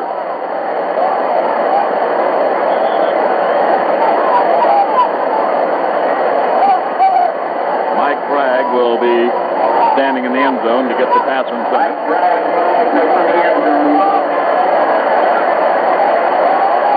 Almost jump offside. Gets a good pass. Gets the kick away. And oh, did they get a kick away? That is a beauty. Simpson going back, makes an over-the-head catch, fumbles the ball, picks it up at the 22, tries to get the outside, the 25, to the 30. There's a clipping penalty called, and the 49ers are going to be in bad field position. They'll be back at their own 10. As a clip was called at the 20. So it will be half the distance to the goal line on that penalty, and the 49ers now have suddenly lost field position. And it will be, well, they haven't moved the ball yet, but now they will. And it will be where the official's going to put it. It's going to be at the 14-yard line. So it'll be 1st and 10 for the 49ers at their 14. There's a flipping penalty against San Francisco. 49ers now have to move the ball. They have to get a couple of first downs here with 7 minutes, 19 seconds remaining. Ken Willard and Vic Washington behind Brody from the 14. 49ers can't afford a mistake down here now. John gives off to Willard. Willard goes across the 15 to maybe the 17-yard line. Would be a gain of about 3. 2nd down and 7 for the 49ers at their 17-yard line. Remaining pretty hard. 7 minutes remaining. 49ers in front, 17 to 13. Trying to grind it out, trying to eat up time and eat up yardage. Less than 7 minutes now as the clock moves. Gene Washington comes out to the near side. Dick Witcher to the far side. 2nd and 7 for the 49ers. Brody to Willard. Willard breaks to the 20 to the 21-yard line. It will be 3rd down and 3. Willard stopped there. Hamburger, the corner linebacker, pinched in on him. It's a 3rd and 3 situation at the 21. 6 minutes, 25 seconds. 49ers need to get at least 3 yards for a first down here. Brody sends Gene Washington to the far side. Dick Witcher flanked to the near side on 3rd and 3 from the 21. Brody back to pass. Looks for the quick one. Throws it. He has the first down to Witcher at the 27-yard line on the sideline pass. First and 10 for the 49ers at the 27. Brody faked once and then hit Witcher. He almost waited a little bit too long, but he got Witcher, and Witcher made the sure catch, slid out of bounds at the 26-yard line, where it'll be 1st and 10. 6:05 remaining. The clock stops. 49ers leading 17 to 13. Gene Washington split left. Mike Bass playing him. Fisher on Dick Witcher to the far side. The give is to Willard. Finds a hole. Goes to the 30. Goes to the 35-yard line. And Willard dashing through an opening, and Pettibone and Owen made the tackle on him at the 35. 2nd down and a yard. 49ers have a tremendous amount of success against the odd defense, where Willard comes up and he influences to the left side of the 49er offensive line, which on the defensive side, which would be the right side, there are 3 men. He influences that side, draws everybody down, makes Banaszak's block very easy on the defensive end of the Redskins, and therefore he cuts back to the right side and picks up good yards. 2nd down, rather, in a yard from the 35. Brody to Willard. Hit. Oh, and what's he hit? He's thrown for a loss. Willard hit by Dyron Talbert and thrown for a loss at the 34. Now it will be 3rd and a little over 2, and Willard shaken up as he was really belted. Willard doesn't want to come out, but Schreiber's going to replace him. It is 3rd down and 2. 49ers now had a yard to go there, but Talbert made a good play to nail Willard. And the 49ers have to come up with something here with 4 minutes, 50 seconds remaining. The clock moving. Long huddle by San Francisco. They're going to have to get out of it. It's going to cost them 5 yards. Gene Washington goes wide to the right. The ends are in tight on 3rd and 2. Brody checked off the line of scrimmage, taking a lot of time. 3rd and 2. The give is to Schreiber. He's tackled at the 35. He couldn't make the first down. Good Good tackle by Sistrunk that time to stop him at the 35. It is 4th down. The 49ers have to give the ball up again with 4 minutes and 15 seconds. At least they got the first down where they got out in some operating room where they can kick the Redskins back a little bit different. 4 minutes remaining. 17-13. The 49ers lead as Spurrier will be doing the kicking. Duncan and Factor are the deep men waiting for this kick by Spurrier. Good pass. Gets a kick away to Duncan. Duncan goes back to the 24, makes the catch, gets through, and is knocked down in a penalty flag. Another penalty flag. 2 penalty flags are thrown. Let's see what it is. As he carried it back to the 31. The first one would be a clip. The second one, I don't know what it is. Personal foul, a clip against the Redskins. So that will go from the 29-yard line. And it moves it back to the Redskins' 14-yard line with 3:40 remaining. 17-13.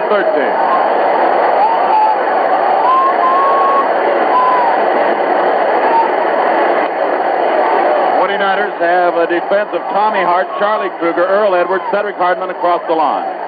First down for the Redskins at their 14. Back to pass goes Kilmer, looking, throwing over the center. It is batted up in the air and incomplete.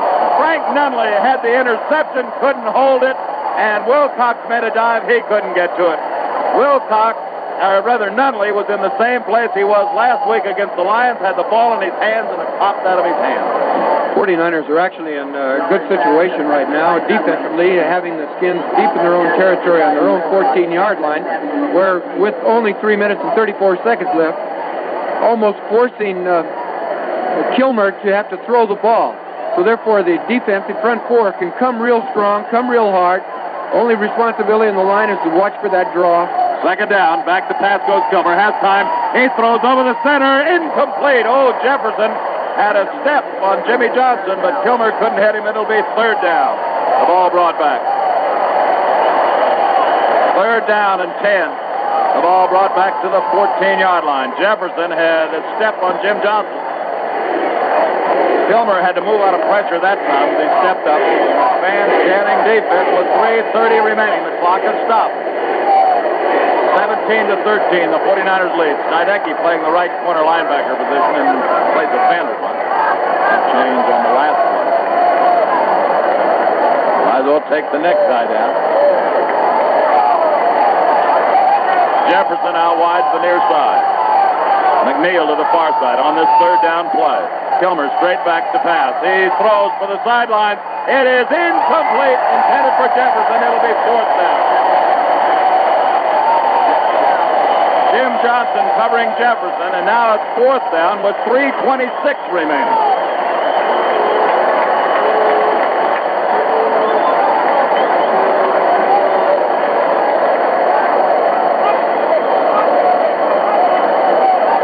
Fuller and Simpson, D-men, and Simpson going to be back by himself as Fuller will play up closer. They'll leave just one man back, Mike Simpson, as Mike Bragg will be kicking with the wind again, and Simpson is back at his own 40-yard line. Thing here is not make a mistake. Waiting for the pass from center now. 49ers lined up on defense. Low pass. Pass goes through his leg. Back in the end zone. A scramble for the ball with 49ers at it. The 49ers recover for a touchdown. We'll have to see who it was. It was Bob Hoskins, it was. Bob Hoskins, who got the fumble recovery. Bob Hoskins recovers it, and Hoskins brings the football with him. That bad pass from center went through the leg of Mike Bragg, and Hoskins fought Bragg for the ball and recovered it in the end zone. The 49ers now, as Gossett tries for the extra point. Credit the defense with setting that one up, and credit the defense with a remarkable job today in stopping the Redskins in key spots. Gossett's kick is good. And a a look at the scoreboard with 3:20 remaining. The 49ers 24, the Redskins 13. Here's an interesting automotive fact, particularly if you're planning a trip. Batteries are the nation's #1 cause of roadside auto failure. The men at the sign of the Chevron have two very practical, money and trouble-saving ways to help you avoid such predicaments. First, by testing your present battery. It's free and takes only a minute. You may save hours and dollars on the road. And second, if testing shows that your battery needs replacement, they can recommend a new Atlas battery, one designed to fit your particular driving needs. Remember, Atlas batteries can be charged on your Chevron National Travel Card. A budget payment plan is available. So make sure your car gets off to a good start every start with an Atlas battery. Your nearby Standard station or Chevron dealer will be pleased to check and test the condition of your battery. See him today. The story now, 3 minutes, 20 seconds remaining to play. The 49ers have an 11-point lead. Redskins moving their kick return man up close. The Redskins have been able to return these kicks today, Hugh, and the 49ers can ill afford to give them a return now. They lead by 11 points. If they can keep them down there without a return, then they're in pretty good shape. The success the Redskins have had in returning kickoffs and also punts, it's evident that they spend a great deal of time in their practice and working on them. And what they do, if I can put it into so many words, as the team kicks off down the field to the receivers of the Washington Redskins, they have 5 men up in the front, and they have 3 men back on the 25-yard line. And as the 49ers come down the field stretched out, the front 5 guys, they scissor back and forth and cut men off. Here's the kick, and it's a squib kick, a roller that's picked up by one of the short men. It's McClinton, goes to the 40, goes to the 45-yard line. They kicked a roller, and McClinton, the linebacker, picked the ball up at the 20-yard line, runs it back to the 45. 1st and 10 for the Redskins. We'll pause for station identification. This is the Golden West Radio Network. This is Gene Nelson, and some of the most romantic moments of my life were spent in football huddles. I'll tell you all about it weeknights, 8 to midnight on KSFO in San Francisco. 1st and 10. Kilmer back to pass. Straight back. Looking. Throws a screen to Brown. Oh, he's got men in front of him. He goes to midfield. Cuts back to the 45. Is knocked down at the 44-yard line of the 49ers. The clock continuing to run with 2 minutes, 40 seconds to play. And the first down for the Redskins. The 49ers can't give up big chunks of yardage. They got to make the Redskins work for it here. The clock is on the 49ers side right now as it moves at 2 minutes and 30 seconds. 49ers lead by 11 points. They can't give up the easy touchdown to the Redskins. McNeil to the far side. Jerry Smith, the tight end, and Roy Jefferson to the near side. Kilmer straight back to pass. His time, he's hit as he throws. It is too long, incomplete, intended for Jerry Smith. Mel Phillips had good coverage on the tight end. It will be 2nd down and 10.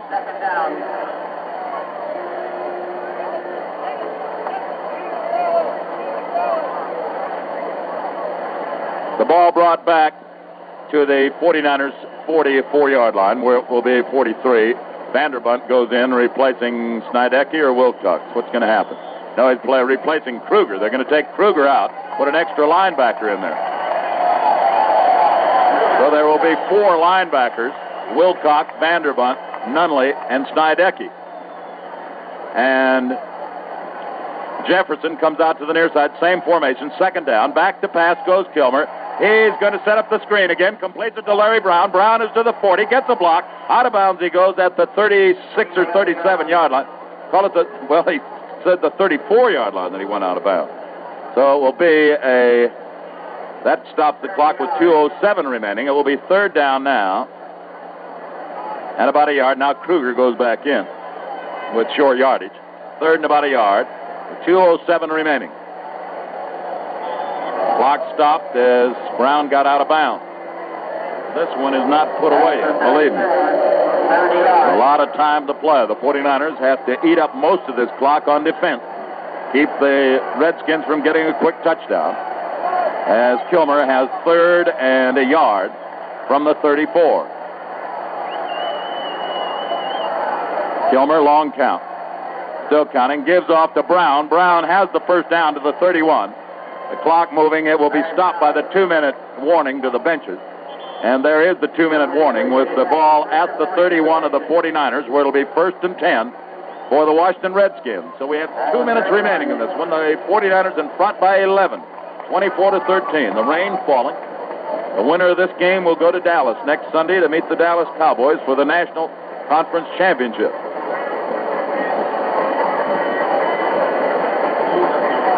And the 2-minute warning stopped the clock for the Redskins. The Redskins still have 3 timeouts, as far as I know.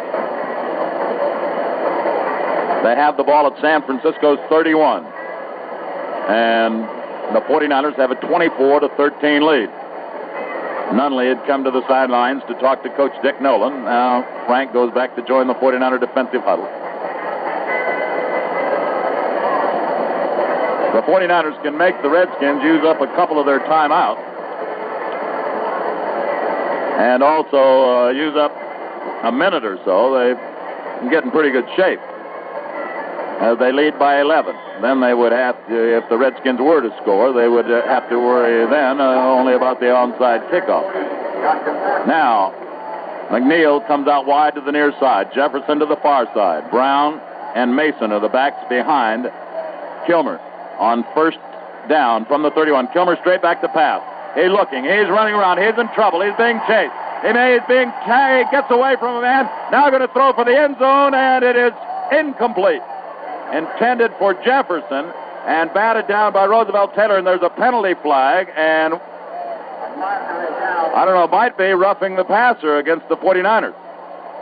They had Kilmer trapped. He got away and threw, and their penalty flag was dropped. Let's see. Kilmer and Wilcox discussing the thing, and I think it may be a roughing the passer penalty. That's where there were no blockers there, so that's what it is. Roughing the passer. And it will give the Redskins a first down at the 16-yard line.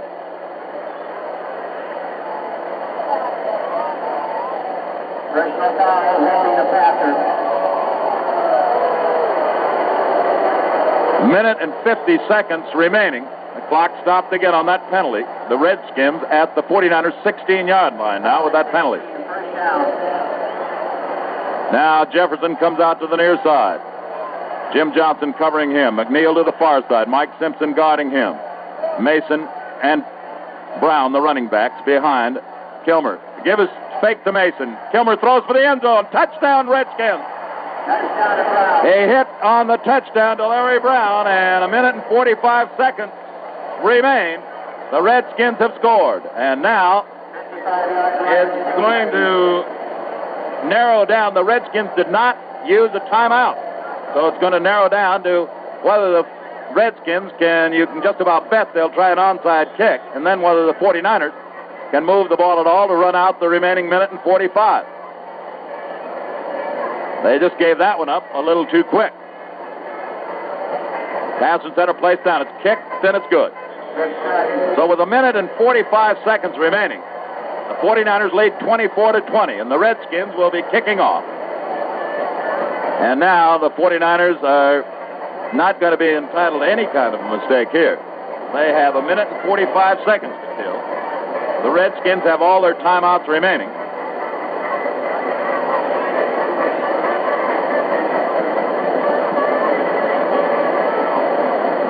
So credit Billy Kilmer and the Redskins with a great drive there. The 49ers played it a little bit too cautiously on the kickoff as they tried the squib kick and gave the Redskins field position. Now, 49ers are going to put a lot of men up front because they can just about bet that the Redskins are going to try an onside kick.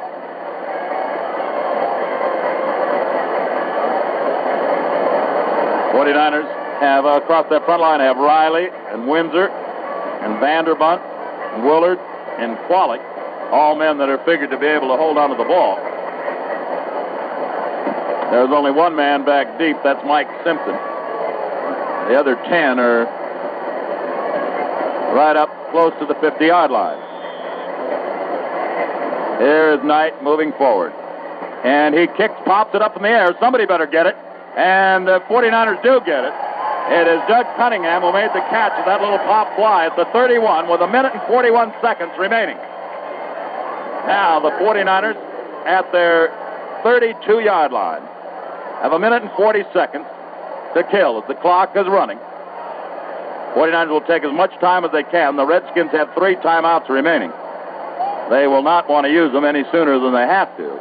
But the 49ers are going to try to use as much time on each play as possible. 1 minute and 25 seconds. 1 minute and 20 seconds. As Brody has Willard and Washington. Give to Willard. Willard straight ahead. He goes to the 35-yard line. The clock moving 1 minute and 12, 11, 10. And the Redskins have not called timeout. It's 1 minute and 7. Second down from the 35, 2nd and 7. And now the Redskins ask for timeout with 1 minute and 3 seconds remaining. The 49ers have it 2nd down and 7 at their own 35, leading 24-20.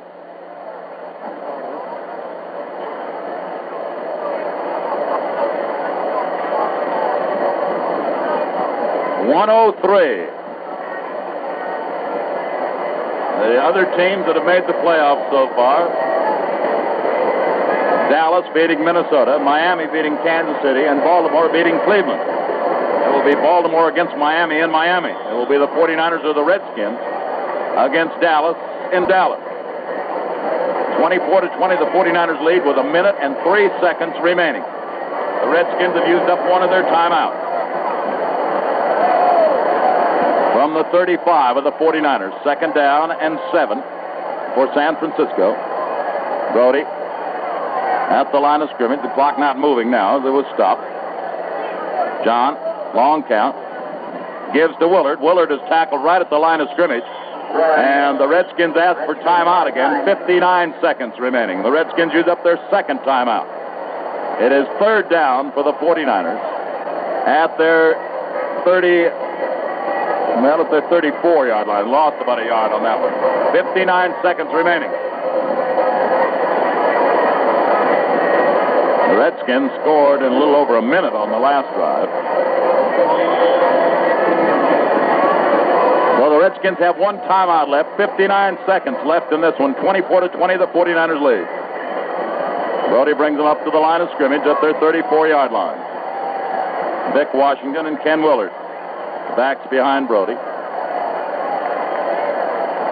John off to Willard. Straight up the middle he goes to the 36. And again, the Redskins ask for time, and 54 seconds remain. The Redskins will get the ball back with 54 seconds left in this one. And no more timeouts for the Redskins, as Spurrier will go in to do the kicking. 54 seconds remaining. The Redskins did not have timeout. Speedy Duncan is the deep man.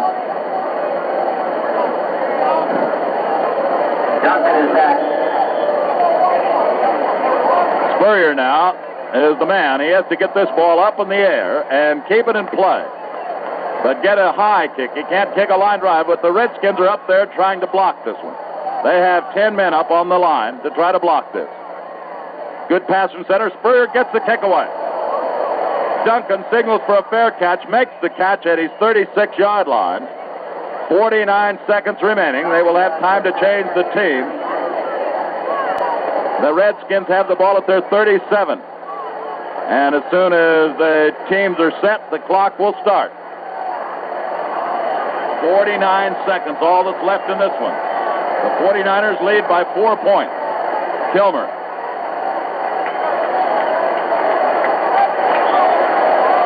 Kilmer back to pass.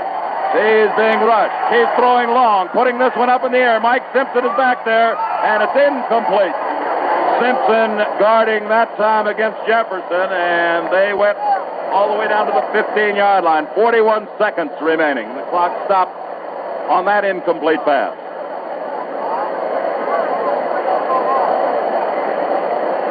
Well, it's brought back now to the 37-yard line. 49er front line is going to have to get to Kilmer, not giving him that much time to throw. 41 seconds remaining in this game. 24-20, the 49ers lead. Kilmer sends Jefferson out to the near side. McNeil to the far side. Back to pass goes Kilmer. Big rush. He's hit. and the ball is almost intercepted, knocked down by Kruger. Hardman put the big rush on. The ball was right in Kruger's hands and Earl Edwards, and Kruger couldn't hold on. So 37 seconds remaining. It is now third down.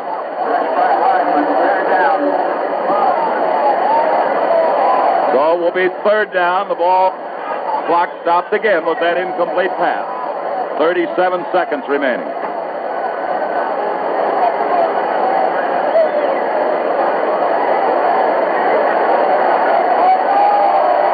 Jefferson out to the near side again. McNeil to the far side. Kilmer, straight back he goes to pass.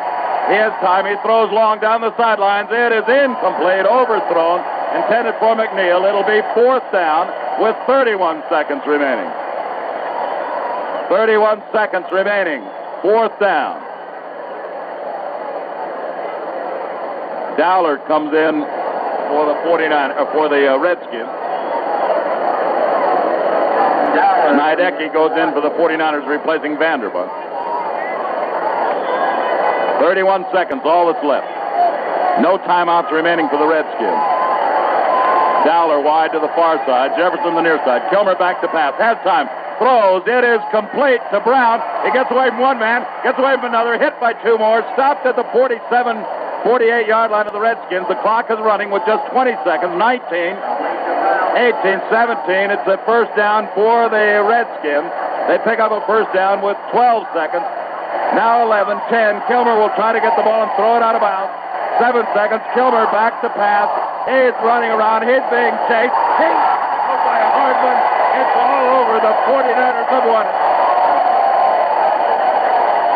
Cedric Hardman tackled Kilmer, and the 49ers have won it by a score of 24-20 as the gun sounds, and a look at the scoreboard shows the 49ers 24 and the Redskins 20.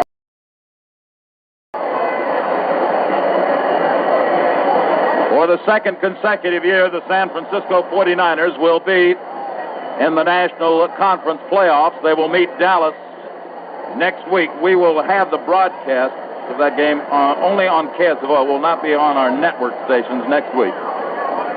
But, of course, it will be broadcast and telecast from Dallas, where the 49ers and the Dallas Cowboys will be meeting for the National Conference Championship at Miami. It will be Miami and Baltimore. What a fantastic game out here today. The offense hitting on big plays, the defense coming up with superb plays where they stopped the Redskins. The second consecutive week, the 49ers have stopped the team on 4th and inches to turn it into a victory.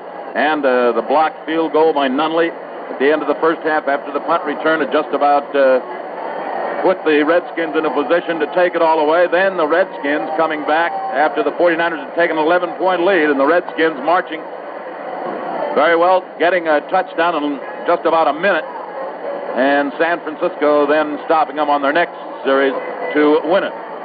Hugh McElhenney and Stu Smith are in the dressing room. I guess they're all set down there, are they? Oh, they aren't set yet. As soon as how are we going to know if you aren't on the telephone? But oh, well, then hang it up.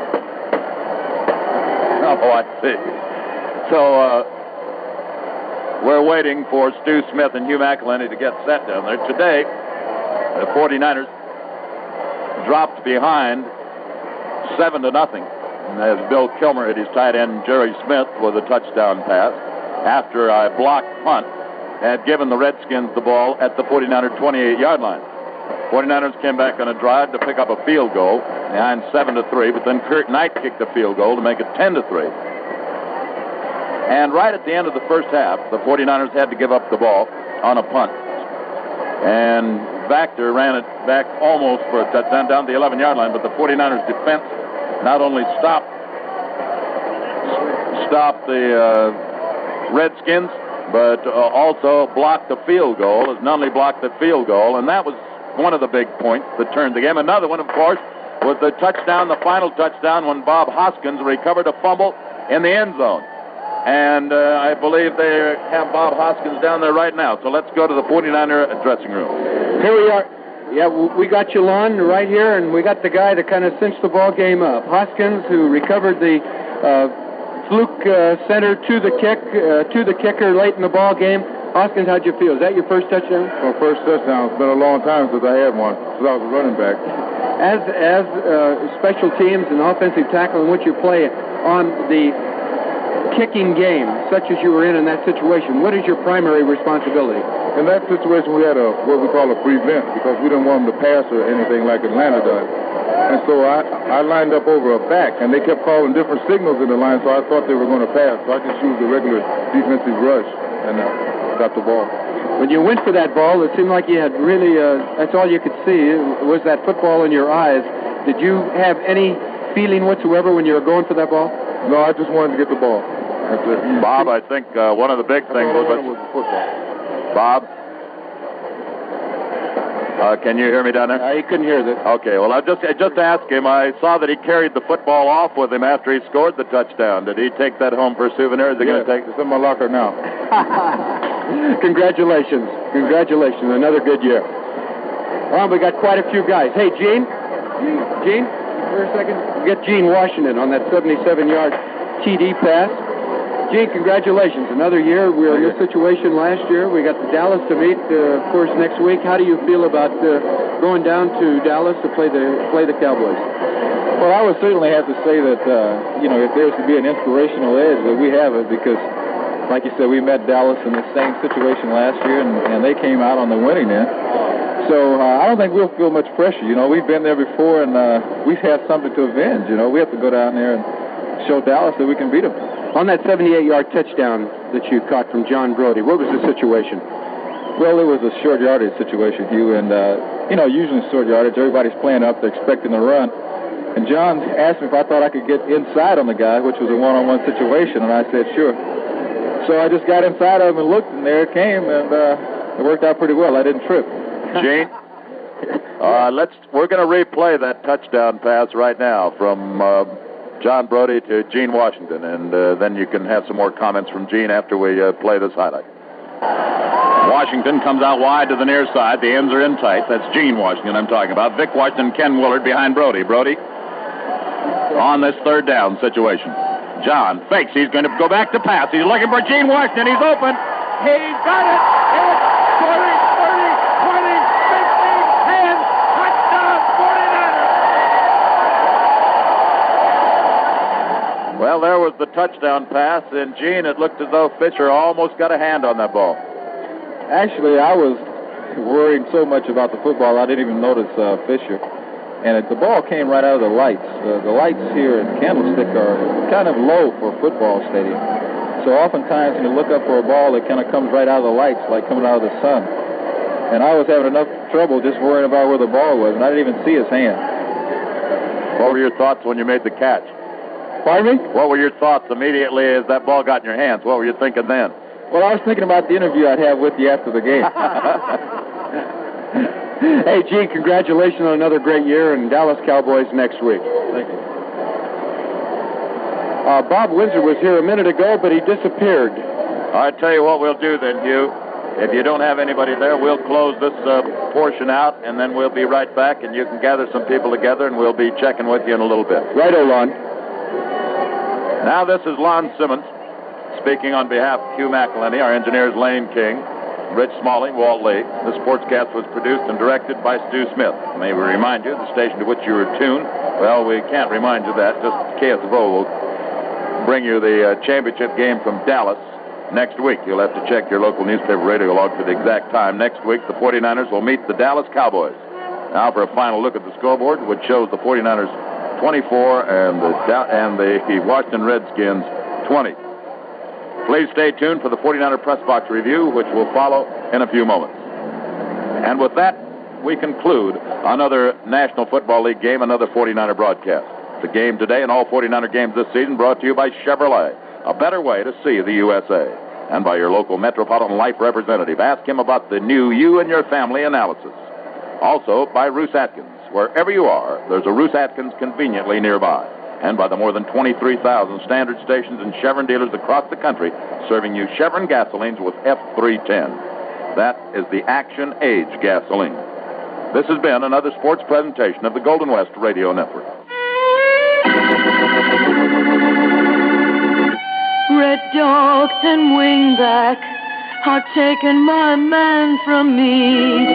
When the tube's showing football, that's all that he can see. He only calls me honey dear when he wants a tall, cold, Oli beer. Oli beer, dear. Off tackle, red dog, and wingback are taking my man from me. A man doesn't have many chances to sit down and watch a football game and have a beer. Only on Saturdays, Sundays, and Mondays. So make sure the beer he has is the best you can get. Olympia, made in Tumwater with the very best ingredients we can get, including our own naturally perfect artesian brewing water. Don't you know it's the water that makes it Olympia beer? This is KSFO 560 San Francisco. Al Corona and Bucky Walters' Examiner football coverage is almost as good as a 50-yard line seat. It's the Examiner for exciting coverage of the entire world of sports. Time now for the 49er Press Box Review, brought to you by Air California, with flights from San Jose, Oakland, and San Francisco to the best of Southern California, and the company that says never borrow money needlessly, Household Finance. The 49ers are in the playoffs for the second consecutive year, and for the second year in succession, it will be the Dallas Cowboys as the opponents. Last year at Kezar Stadium, the Cowboys defeated the 49ers. Now a chance for San Francisco to gain some measure of revenge, although the Dallas Cowboys are, as they showed in their game against Minnesota, a very tough ball club, both offensively and defensively. But then, for that matter, so are the San Francisco 49ers. They proved today against a very fine Washington Redskins team. 49ers coming from behind to win this one, and a fellow who played a major portion in the 49er victory is standing by with Hugh McElhenney. So, Hugh, if you will. Yes, indeed, Lon. We got Bob Windsor, who scored the second touchdown and brought the 49ers to a 17-10 lead over the Washington Redskins. Bob, what was that play? Could you or do you want to take that up there and play it first, Lon? Well, could you describe the play in which you scored that touchdown? It was only for 2 yards, but boy, it was a real key one. Well, we've been working on it for all year long, Hugh, and it's a fake blunt play where Vic comes in and looks like he's going to run the ball, and he just takes off and clears out, and I just block Hamburger and then just clear out to the sidelines. All right, let's listen to the rerun of that touchdown as Brody throws to Windsor. Gene Washington flanked to the near side. Willard and Vic Washington, the backs behind Brody. John, back to pass. He's looking. He throws. It is touchdown, 49ers to Windsor. Well, there was the touchdown play, Hugh. Back to Bob Windsor now.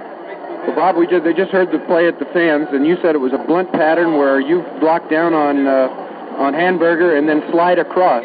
Seemed like you were all alone. Yes, I was. I'm glad John lofted the ball, though, because I thought that back might have had a chance if it would have come in straight. But it was a beautiful pass, and I'm just glad it turned out that way. You?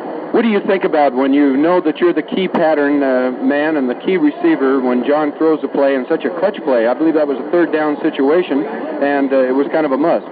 Well, I tell you what, I haven't caught a ball since the third game of the season. I was thinking about it, believe me. It's been a long dry spell, and it's a nice fitting ways, especially to catch a touchdown against my hometown. Well, Bob, you and Ted Kwolek have certainly complimented the San Francisco 49ers at that tight end spot, and it's a position that's been very badly needed for so many years, and you were the first one to really brighten the spot. And now with the 1-2 punch, we don't weaken ourselves at all. Is that the way you feel? I feel that way. Ted's a great ball player. He's really coming along strong, and I just hope I can just help it any way. How about next week against Dallas? We're going to go. We've had 2 tough close games right in a way, and I hope we can just kind of break away and just get a lot of points and give the fans here a little breathing room. Good luck, Bob. Congratulations. Hugh will return to our Press Box Review in just 1 minute.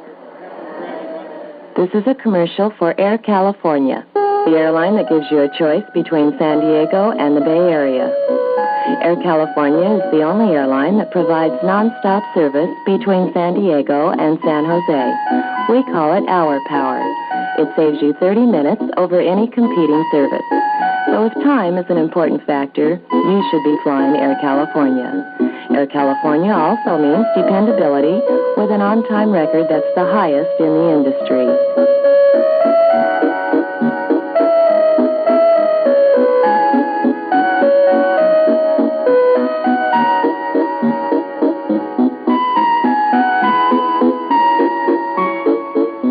Pretty informal on Air California.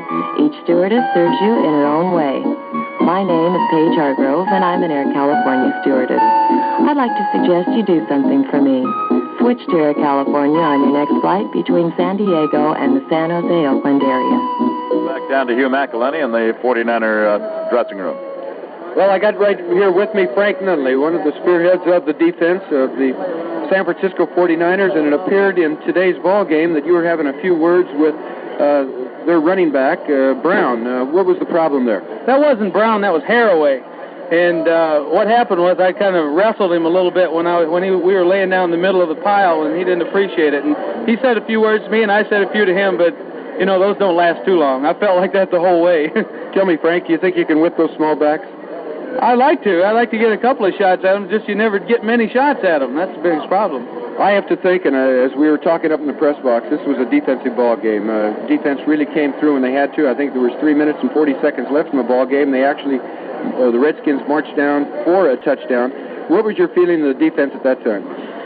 Well, you know, we have a pretty confident defense, and we believe in each other, and we know that we can win, and we know that somewhere along the line we're going to get the turnover. And I think just the last 3 or 4 weeks that our defense is really starting to gel back together again like we had last year. The team that's going to get the turnovers, get the big plays, get some hits, you know, where we feel that by the end of the first half we're going to wear them down pretty good, and by the second half that if we're close we'll whip them, which is what's been happening the last couple of weeks. Well, you got the Dallas Cowboys next week. We're in the same situation as we were last year. How do you feel going into this ball game in Dallas? Well, that's been a bad taste in my mouth now for a year, and I just cherish the thought of getting a chance to go after them again. You know, they're riding high on a big crest, and they had a pretty tough ball game last week, but they're in for a tougher one this next week. I'll guarantee you that. Hugh, before Frank leaves, of course, one of the biggest plays of the game was right at the end of the half when the Redskins didn't get any points out of that Ted Vactor punt return, and Frank Nunley was the man that blocked the field goal. Let's listen to that play, and then you can ask Frank about that one. Pass from center, a low pass, placed out of block. 49er blocked it and picked up by Bruce Taylor. Bruce goes to the 27 to the 28-yard line. Well, the blocked field goal there, Hugh, and that was a big play. Frank, how do you feel about that? Well, I'll tell you, I've been saying all year, I blocked one against Philadelphia earlier in the year. We haven't been using it a lot because there's a possibility of getting called for defensive holding on it the way we block it. But you got to give the credit to Charlie Kruger and Earl Edwards, really, because all I did was run through there and put my hands up. They were the ones that opened the hole for me. I think they do a terrific job of doing it. But like I say, sometimes you might get called for defensive holding, but we weren't holding back for anything today. Well, Frank, I think one time during this season the 49ers did get called for holding on a field goal attempt, as I remember right here. That's right, against the Rams we did. That's what kind of made us a little squeamish about it. Well, Frank, congratulations on a great job again today. Thank you very much. Congratulations, Bud Hammer. Good luck next week. Okay. Our next guest, Lon, is Mike Simpson. Had to come in and fill in a tough job. And one of the toughest things that I've talked about all year for Mike Simpson and Johnny Fuller to have to fill in when they're not playing and getting that real, true game experience. How did you feel when Bruce Taylor was hurt and you had to come in and cover that right corner spot? Well, certainly it was unexpected, but we work out all week just like they do, and we know the coverages. It's just up to us to do a job when we're sitting in there. Well, it appears now coming up against Dallas and watching Bruce come in off the field, it looks like he's not going to be able to play next week. He's got a badly sprained ankle. How do you feel? Are you a little bit more excited about this particular ball game because you know you're going for the big one next week? Definitely. It means a whole lot more at stake. I just appreciate the opportunity to play. I hate to see Bruce injured in any way, and if possible at all, I'd like to see him back, but I'm always ready anytime I get the chance. Mike, do you feel more comfortable in the cornerback spot or back in the free safety or the strong safety? Well, this year, Chicago game was actually the first time I played any free safety, and I played right corner duration while I was in college, so I feel a little more comfortable with right corner. How do you feel about going against the Dallas Cowboys? Here we were again in the same situation as last year. We had a little bit tougher time getting to where we are. but we're in the same. The results are the same, and we're playing the same ball club, the Dallas Cowboys, the new Texas Stadium in Dallas, Texas. Well, opportunity's knocking at the door. They went up this year and played Minnesota and won, then came to play at our stadium last year. Well, this year they beat Minnesota there, and we're going to their stadium, so maybe things will reverse themselves. Do you feel that Dallas is a stronger ball club than they were last year? Yeah, it appears to be, just from what we've seen on film. With Calvin Hill and Dwayne Thomas both in the backfield, of course, their passing game. Stylebacks helped them tremendously, so I think they're an improved ball club, definitely. Well, after such a great victory and getting in there with a lot of pressure right there, right on you, you seem to be pretty relaxed and very, very happy. Well, I'm always happy whenever I get a chance to play, and more especially when we win. How do you feel? Is it more important to you to play, or is it more important to you to win? It's definitely more important to win. This is a 40-man job, and it's just whoever it takes to do the job, that's what we'll do. I think Mike Simpson kind of amplified the San Francisco 49ers. Thanks a lot, Mike, and good luck next week. Congratulations on a good year. Hugh will be returning to our press box review in just 1 minute. Okay. Never borrow money needlessly, but when you need to borrow, trust HFC. When more than 1 million people recommend a company to their friends, that company must be pretty good. Household Finance serves over 2.5 million customers every year, and over half of them were sent to us by their friends. We're very proud of that, because it proves that our customers find trustworthy, understanding, helpful service at Household Finance. May we help you? Never borrow money needlessly, but when you need to borrow, trust HFC. That's Household Finance. There are 1,600 HFC offices throughout the U.S. and Canada. See your phone book for the one nearest you.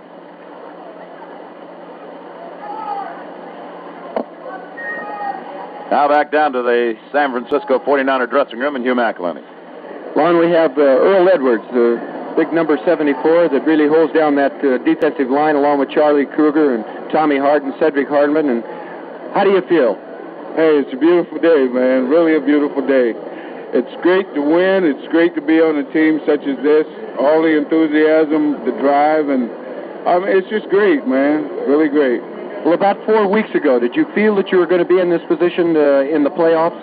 I looked a little shaky, because of the half a game that LA had on us, and we needed a little luck, and we needed to play good ball, and we got them both. So here we are, So I can attribute a little bit of luck and good ball playing on our part, The defense, I feel, has been playing exceptionally well all year. The offense has kind of put the defense in some bad situations, and the opposing teams have been able to capitalize on them.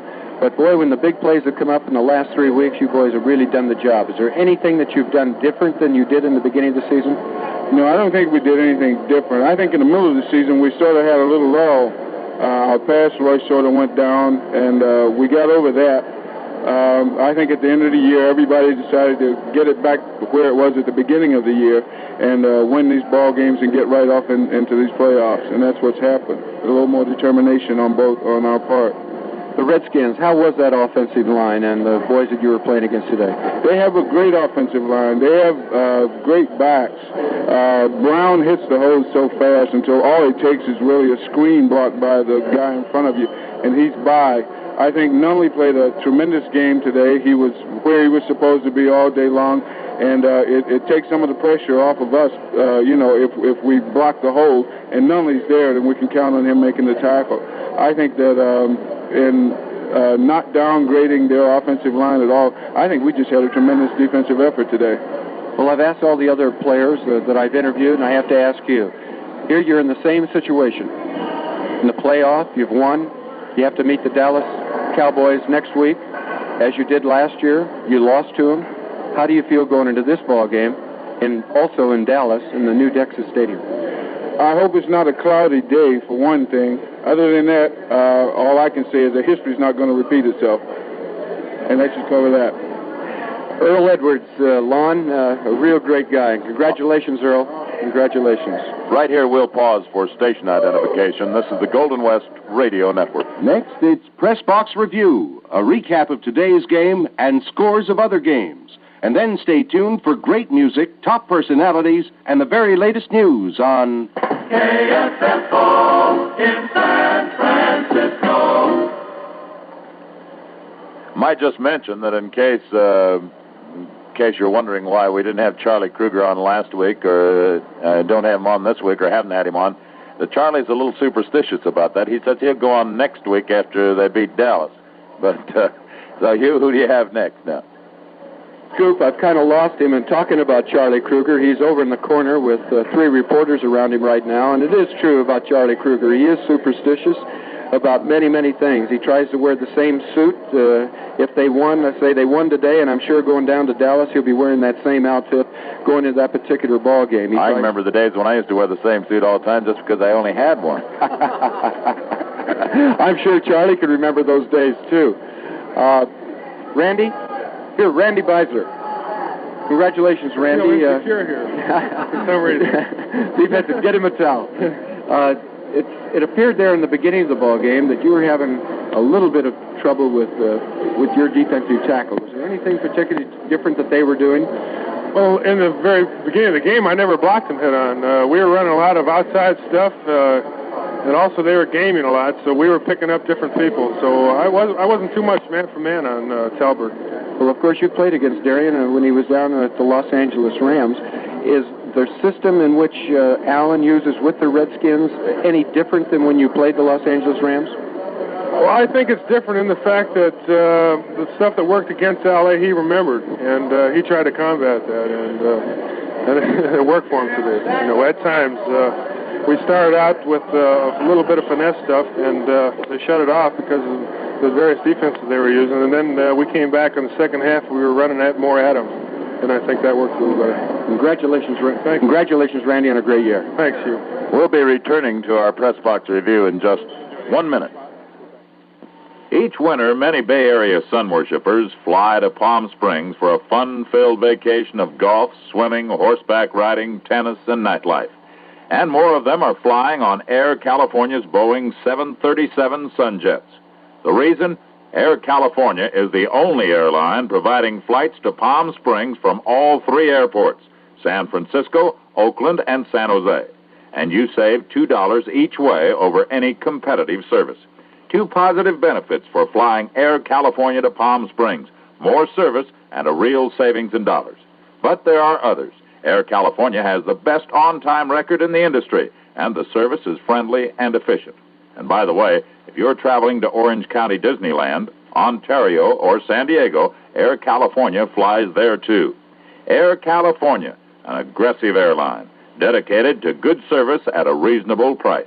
Call Air California or your travel agent. While we're handing out bouquets here, we might mention again this week congratulations to the Burns people here, and also to the ushers and the security forces here at Candlestick Park that have done an excellent job again keeping the people off the field and keeping order here. Last week they did a super job, and this week they did just as good a job. Well, the fellow who once again brought the offense along, hit on the big plays, moved the ball club when they needed to move, was John Brody, and Hughes standing by with John.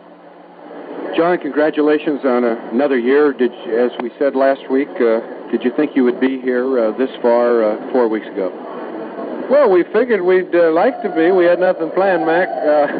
Things are starting to go pretty well for us, and our defense just played hell out of them today and gave us the ball in a position where we could do something with it, and we came up with a big play when we had to. Gene made a beautiful catch on that one. And that's really kind of what has to happen on a day like today. These are the worst conditions I've ever played under to throw the ball. It was awful wet and kind of slick, and it was tough for the runners and the pass receivers to get their footing. You know, speaking of that pass in which you threw to Gene Washington, good for 78 yards and a touchdown. What was your situation? How were you thinking? It was a third down situation. It was about a yard to go for a touchdown. Did you have this in mind before you even went into the huddle, or what were you exactly thinking? I went in the huddle, and we did come up against the same defense prior on another 3rd and 1 situation, and we haven't thrown the ball down the field all year because they haven't given us a chance. But it looked I didn't really relish the thought of throwing it that far down the field under those conditions, but it was pretty hard to drive it 80 yards for a score, and we figured we'd take one shot at it, and we were really fortunate. Everything worked out well. It was just off the same play we'd run on short yardage the time before, and in the huddle I said, Gene, look out if I might come over there, and so I called an audible, and we went down there. John, it looked like the wind had to be bothering you today on some of your long throws especially, that it looked like it was hard telling which way it was going to take the ball. Well, I'll tell you, Lon, it helped us on that one long one to Gene. I just threw it up there and said, take a wind, because you didn't have much control of it, and it was great to be able to get them in a position late in the game where they had to throw it, because Tout said the same thing. He was, he couldn't set up to throw, and the guys couldn't run any kind of patterns with any regularity, and so there was very little blitzing because of this. No use giving them one chance to throw out a lucky one, and they did give us that chance, and we got pretty fortunate. One I was really thinking of was on one series when Vic Washington broke free, and it looked like the ball took off over his head, and then you went on a deep sideline, and it looked like the ball blew away from Gene Washington on that one, on that same series. Yeah, the ball was flying around a lot out there, Lon. You could probably run right down the line for about all 20 of my throws. But that's just the way the day was, and we couldn't get anything on it. We couldn't grip it, and we're happy to win it. Well, next week you're going to be on a dome stadium, the new Texas Stadium. Will that make a difference, do you think, in playing the Dallas Cowboys? They're principally the same type of defensive ball club that the 49ers are. Is this going to help you any in playing the Dallas Cowboys? Well, we feel right now that it's just wonderful to have an opportunity to play them, and we're fortunate to be in this position right now, and we're going to try and make the most of it. Well, Brody, you've just had one great year, and you're just one great guy, and you're one great competitor. They talk about Billy Kilmer and his great competitive spirit, but I know you, and ladies and gentlemen, and fans, here's a guy that knows the game of football and knows how to win. Thank you, Mac. And congratulations. Thank you. Hey, Lon, we got Skip Vanderbunt. Very good. Number 52. Plays the outside linebacker position. And, Skip, let me ask you a question. Here in the last few weeks, there's been a lot of... Snidecki has been coming in and out. Is this uncertain situations, or are you bringing plays in, or what? That's just to get the fat kid out of the ball game. No, that's just Dick has something to tell Frank, and he can't get Frank's attention on the sideline. Then he uses Snide as a messenger, and he'll send him in, and then he'll tell me to tell Frank something, and then usually I go back in the next play or the next couple plays. But Jim does come in such special situations when they think they're going to pass. He's got a little more speed and a little quicker than I am, and so if we think they're going to throw the ball, then he comes in a lot of times in special situations. Do you feel the Washington Redskins were one of the tougher ball clubs you played this year? I think they're a good football team. They are definitely a good football team. I know they came out popping the first half, and I think we just kept sticking it to them and just plugging away with them. And finally, I think the fourth quarter, they just weren't the football team they were the first half. I honestly believe that. They just kind of, I don't know if they laid down or what, but they just weren't the same football team. That's more or less has been their pattern throughout the year. They've had more points scored against them in the third and fourth quarter, and of course the fourth quarter has been their poorest quarter in getting points on the scoreboard, and the opponents that they've played, that's when they've come back to really do a job. How do you feel about going against the Dallas Cowboys next week? Well, I'm looking forward to it. I tell you, I think last year, defensively, we made a terrible showing against them. We just didn't execute, and I think we can play better defense than we did last year. And I think we're a better defense than we were last year, so I'm sure we will. But I'm looking forward to it. I like to play different teams. We already played Minnesota anyway, so let's go play Dallas. Skip, as I look back, you didn't play against Dallas last year, did you? Yeah, I did, Lon. I played the last half. So I know you didn't start against. But I was injured. No, I didn't start. You're right. I was injured last year with a knee injury. So I am looking forward to playing them. I like to play Dallas. Do you think their type of offense where they throw everything at you is going to make a difference in preparing for them? Well, I think if you break it all down, I tell you, football's block and attack, and I don't care if Dallas runs man in motion or what they do with all that garbage they do. It just comes down to one thing, getting after it, and I think that's what we got to do to beat them. Well, Skip, there's no question about that. And congratulations and good luck next week, and we'll be seeing you down in Dallas. Thanks very much. Lon, my fellow friend, Mr. Scoopy Smith, has left me again. Well, I think you've probably done about as much damage you can do down there unless you have somebody special standing by. No, there's no one close, but he's trying to. Well, I think Stu is going to get Coach Dick Nolan to come over. So I'll tell you what, just keep listening to me there till he brings them over. I'll run down the statistics here on the ball game, and we'd like to hear from Dick before we close off here. Okay. As far as the stats are concerned, the Redskins made 13 first downs. The 49ers 11. The Redskins had 6 by rushing, 5 by passing, 2 by penalty. The 49ers had 2 by rushing, 9 by passing, none by penalty. Total offensive yards, the 49ers 285 yards to 192 for the Redskins. The 49ers made 112 rushing and made 173 passing. The Redskins made 99 rushing and 93 passing. As far as the passes were concerned, Brody hit on 10 of 19 and Kilmer hit on 11 for 27. Kilmer had 1 intercepted. Brody had none intercepted. And John passed for 2 touchdowns. Kilmer passed for 2 also. So the statistics in the 49ers' favor, as well as the 24-20 score. The teams that will be in the playoffs now next Sunday, it will be Baltimore at Miami in the American Conference playoff, and the 49ers at Dallas in the National Conference playoff. And the winners, of course, will go to the Super Bowl on the 16th. I don't know, Hugh, have you, has Dick Nolan showed up there yet? No, he has not, Lon. He's probably surrounded by many writers. Yeah. And, Dick is over there practicing smiles in front of the mirror, I imagine. Yeah, that's exactly the situation. I think they got him cornered back in the coach's room, and I'm probably very doubtful we'll be able to get him out. But certainly next week we're going to be able to get to him. We're going to have to get to him. Lon, I'd like to take this opportunity, if you don't mind, to thank all the San Francisco 49er fans. A belated Merry Christmas, and of course a very happy and prosperous New Year. As I told you up in the press box, if you, Lon, want to bring me down, or KSFO wants to bring me down from Seattle, I'll be happy to do it. And here we got Coach Dick Nolan. His eyes are a little bloodshot, a little red. It looks like he's been Mine are a little bloodshot every morning, so I can't sympathize with him on that. I think he's been working overtime all the way. Lon, do you want to ask him a question to start it off? Well, first, Dick, congratulations, of course, on this win. And what about the game itself? Looking back, is the game the way you had figured, or had figured that you hoped you could be able to move the ball and could defend the Redskins?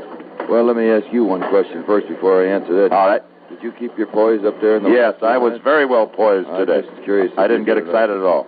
Well, I think, Lon, as far as the game goes, we felt that, in the first half when they blocked the punt and they got the touchdown, really there was a break, of course, for them. We felt that 10-3, everything we had offensively would work. All we had to do was just stay tough with them in the second half, and it would break for us, and it did. And I think the turning point was the fact that John making that call on 3rd and short, which was took a lot of guts to make that call. He knew it. We talked about doing it somewhere in the field and back in our own territory, and he remembered it and took advantage of the situation, and that was the one that, of course, put us back in the game. I think that was one of the big turning points. Dick, I think that let's go back and look at the end of the first half. The defense stopped the Redskins. They blocked the field goal. That not only stopped the Redskins there from adding more points, but it probably influenced George Allen's thinking later on when they tried for a first down on 4th down close in there, and they didn't get any points out of that. Well, that's right. I think he might have felt that his defense was playing good football and that it was worth the gamble because if he didn't get it, of course, he felt his defense would do well. But then our offense, consequently started to roll at that point. And I think prior to that, when he made the decision, I thought it was a good decision. Well, I was just going to ask you, last week against Detroit, you were asked, would you have done the same thing if you'd been Joe Schmidt? Now the question, would you have done the same thing had you been George Allen in this spot? Well, the only thing I can say to you there, I'm not George Allen, so I can't answer that for you. You? You're coming up against your ex-teammate and, of course, a gentleman that you worked for and more or less, as I understand, followed his philosophy a little bit on defense, not necessarily on offense. Do you have any particular feeling coming up against the Dallas Cowboys this week, especially after the loss last year? Well, I'm just happy that we got the opportunity to go back in there and play them again. They're a fine team, and they've done a great job this year. He's put them in that playoffs, I think, 6 times. They're a well-disciplined team. They do a good job, and we'll have our hands full next week going against them. Do you think they're a stronger ball club this year than they were last year? Well, I know this, that they have the great running game like they always have. I think that Staubach has probably added another dimension to the fact that he can run with the ball, and that Landry has also made him the number one man and kept him in there all the way. So this is probably the difference maybe from what they were last year. Staubach can run with it as well as strong. To your wide receiver all week, as I understand, you've been working on what you call a quick little look-in pattern to your wide receiver. You spent great deal of time on it. You didn't use it today. Was there any particular reason? Well, we had 4 or 5 plays that were situation plays that we felt that when the situation arose, we would go for it, and they were the type of plays that would break it, could break the game open for you, like the 3rd and short that John went for. But there were several of them that we just didn't get to, that didn't need really. Coach, congratulations, and another fine job, another year, and good luck next week. Okay, thank you very much. You might ask Dick before he gets away. There's an interesting statistic, the fact that the Redskins did not complete a pass to one of their wide receivers. Their backs and their tight end were the only ones that caught. Was this a design plan on his defense today? Well, I don't know. I think he tried to throw to his outside receivers. I think just Bruce Taylor and Jim Johnson did a great job in covering him. He did, like you say, he hit his backs in a couple of key plays there, especially that one at the end of the game. Smith has been injured all year and always has been a great receiver, and he probably felt that now that he's got him back in there, take advantage of him because of the fact that we have, I think, two pretty good cornermen. I was just wondering if you'd shut off their wide receivers enough that he had to go to those secondary men. Well, we did some things in the first quarter that might have influenced them as far as shutting off their wide receivers, but most of the time, Johnson and Taylor were man-to-man with them. They got up on top of them, and we're just actually bumping and running them a lot of times and then backing off playing man-to-man. Well, congratulations again, Coach. Okay, thank you, Lon. Dick Nolan. Now, Hugh, I guess unless you have somebody else there, I guess that's about it, Coach. We've about said it all, and the 49ers will be at Dallas next week, and so will we, and we'll see what we can do with the Cowboys in their own ballpark. Okay, and congratulations to you, Lon. You got through another one. All right. We've only got one more to go now. Very good. Only take one at a time. Hey, that's a good line. I wish I'd have used that. All right, Hugh, from the 49er dressing room, the story from the 49ers viewpoint as they defeat the Washington Redskins. We certainly have to say that Billy Kilmer, again, displayed the remarkable abilities that Bill has, and that's the fact that he is a tough competitor. And as Hugh McElhenney said, lest you forget, so is John Brody, if we're going to talk about tough competitors. All our guests interviewed receive blue chip stamps. Set a goal for yourself and then get it with blue chip stamps, whether it's for a football or color TV to watch the game. When you save blue chip stamps, you're saving money. You'll find them at all P&X markets. Remind you again that we will have the broadcast next week, Dallas, but only here on KSFO. We will not have it on our entire Golden West network. That is because of the rules of the National Football League. But you will be able to see the game and hear it on the broadcast, on the network broadcast. So the final, the 49ers win it 24-20, and that's our 49er Press Box Review for today. 49er Press Box Review was brought to you by Air California with group fares and charter service to major games around the state, and by Household Finance, the good place.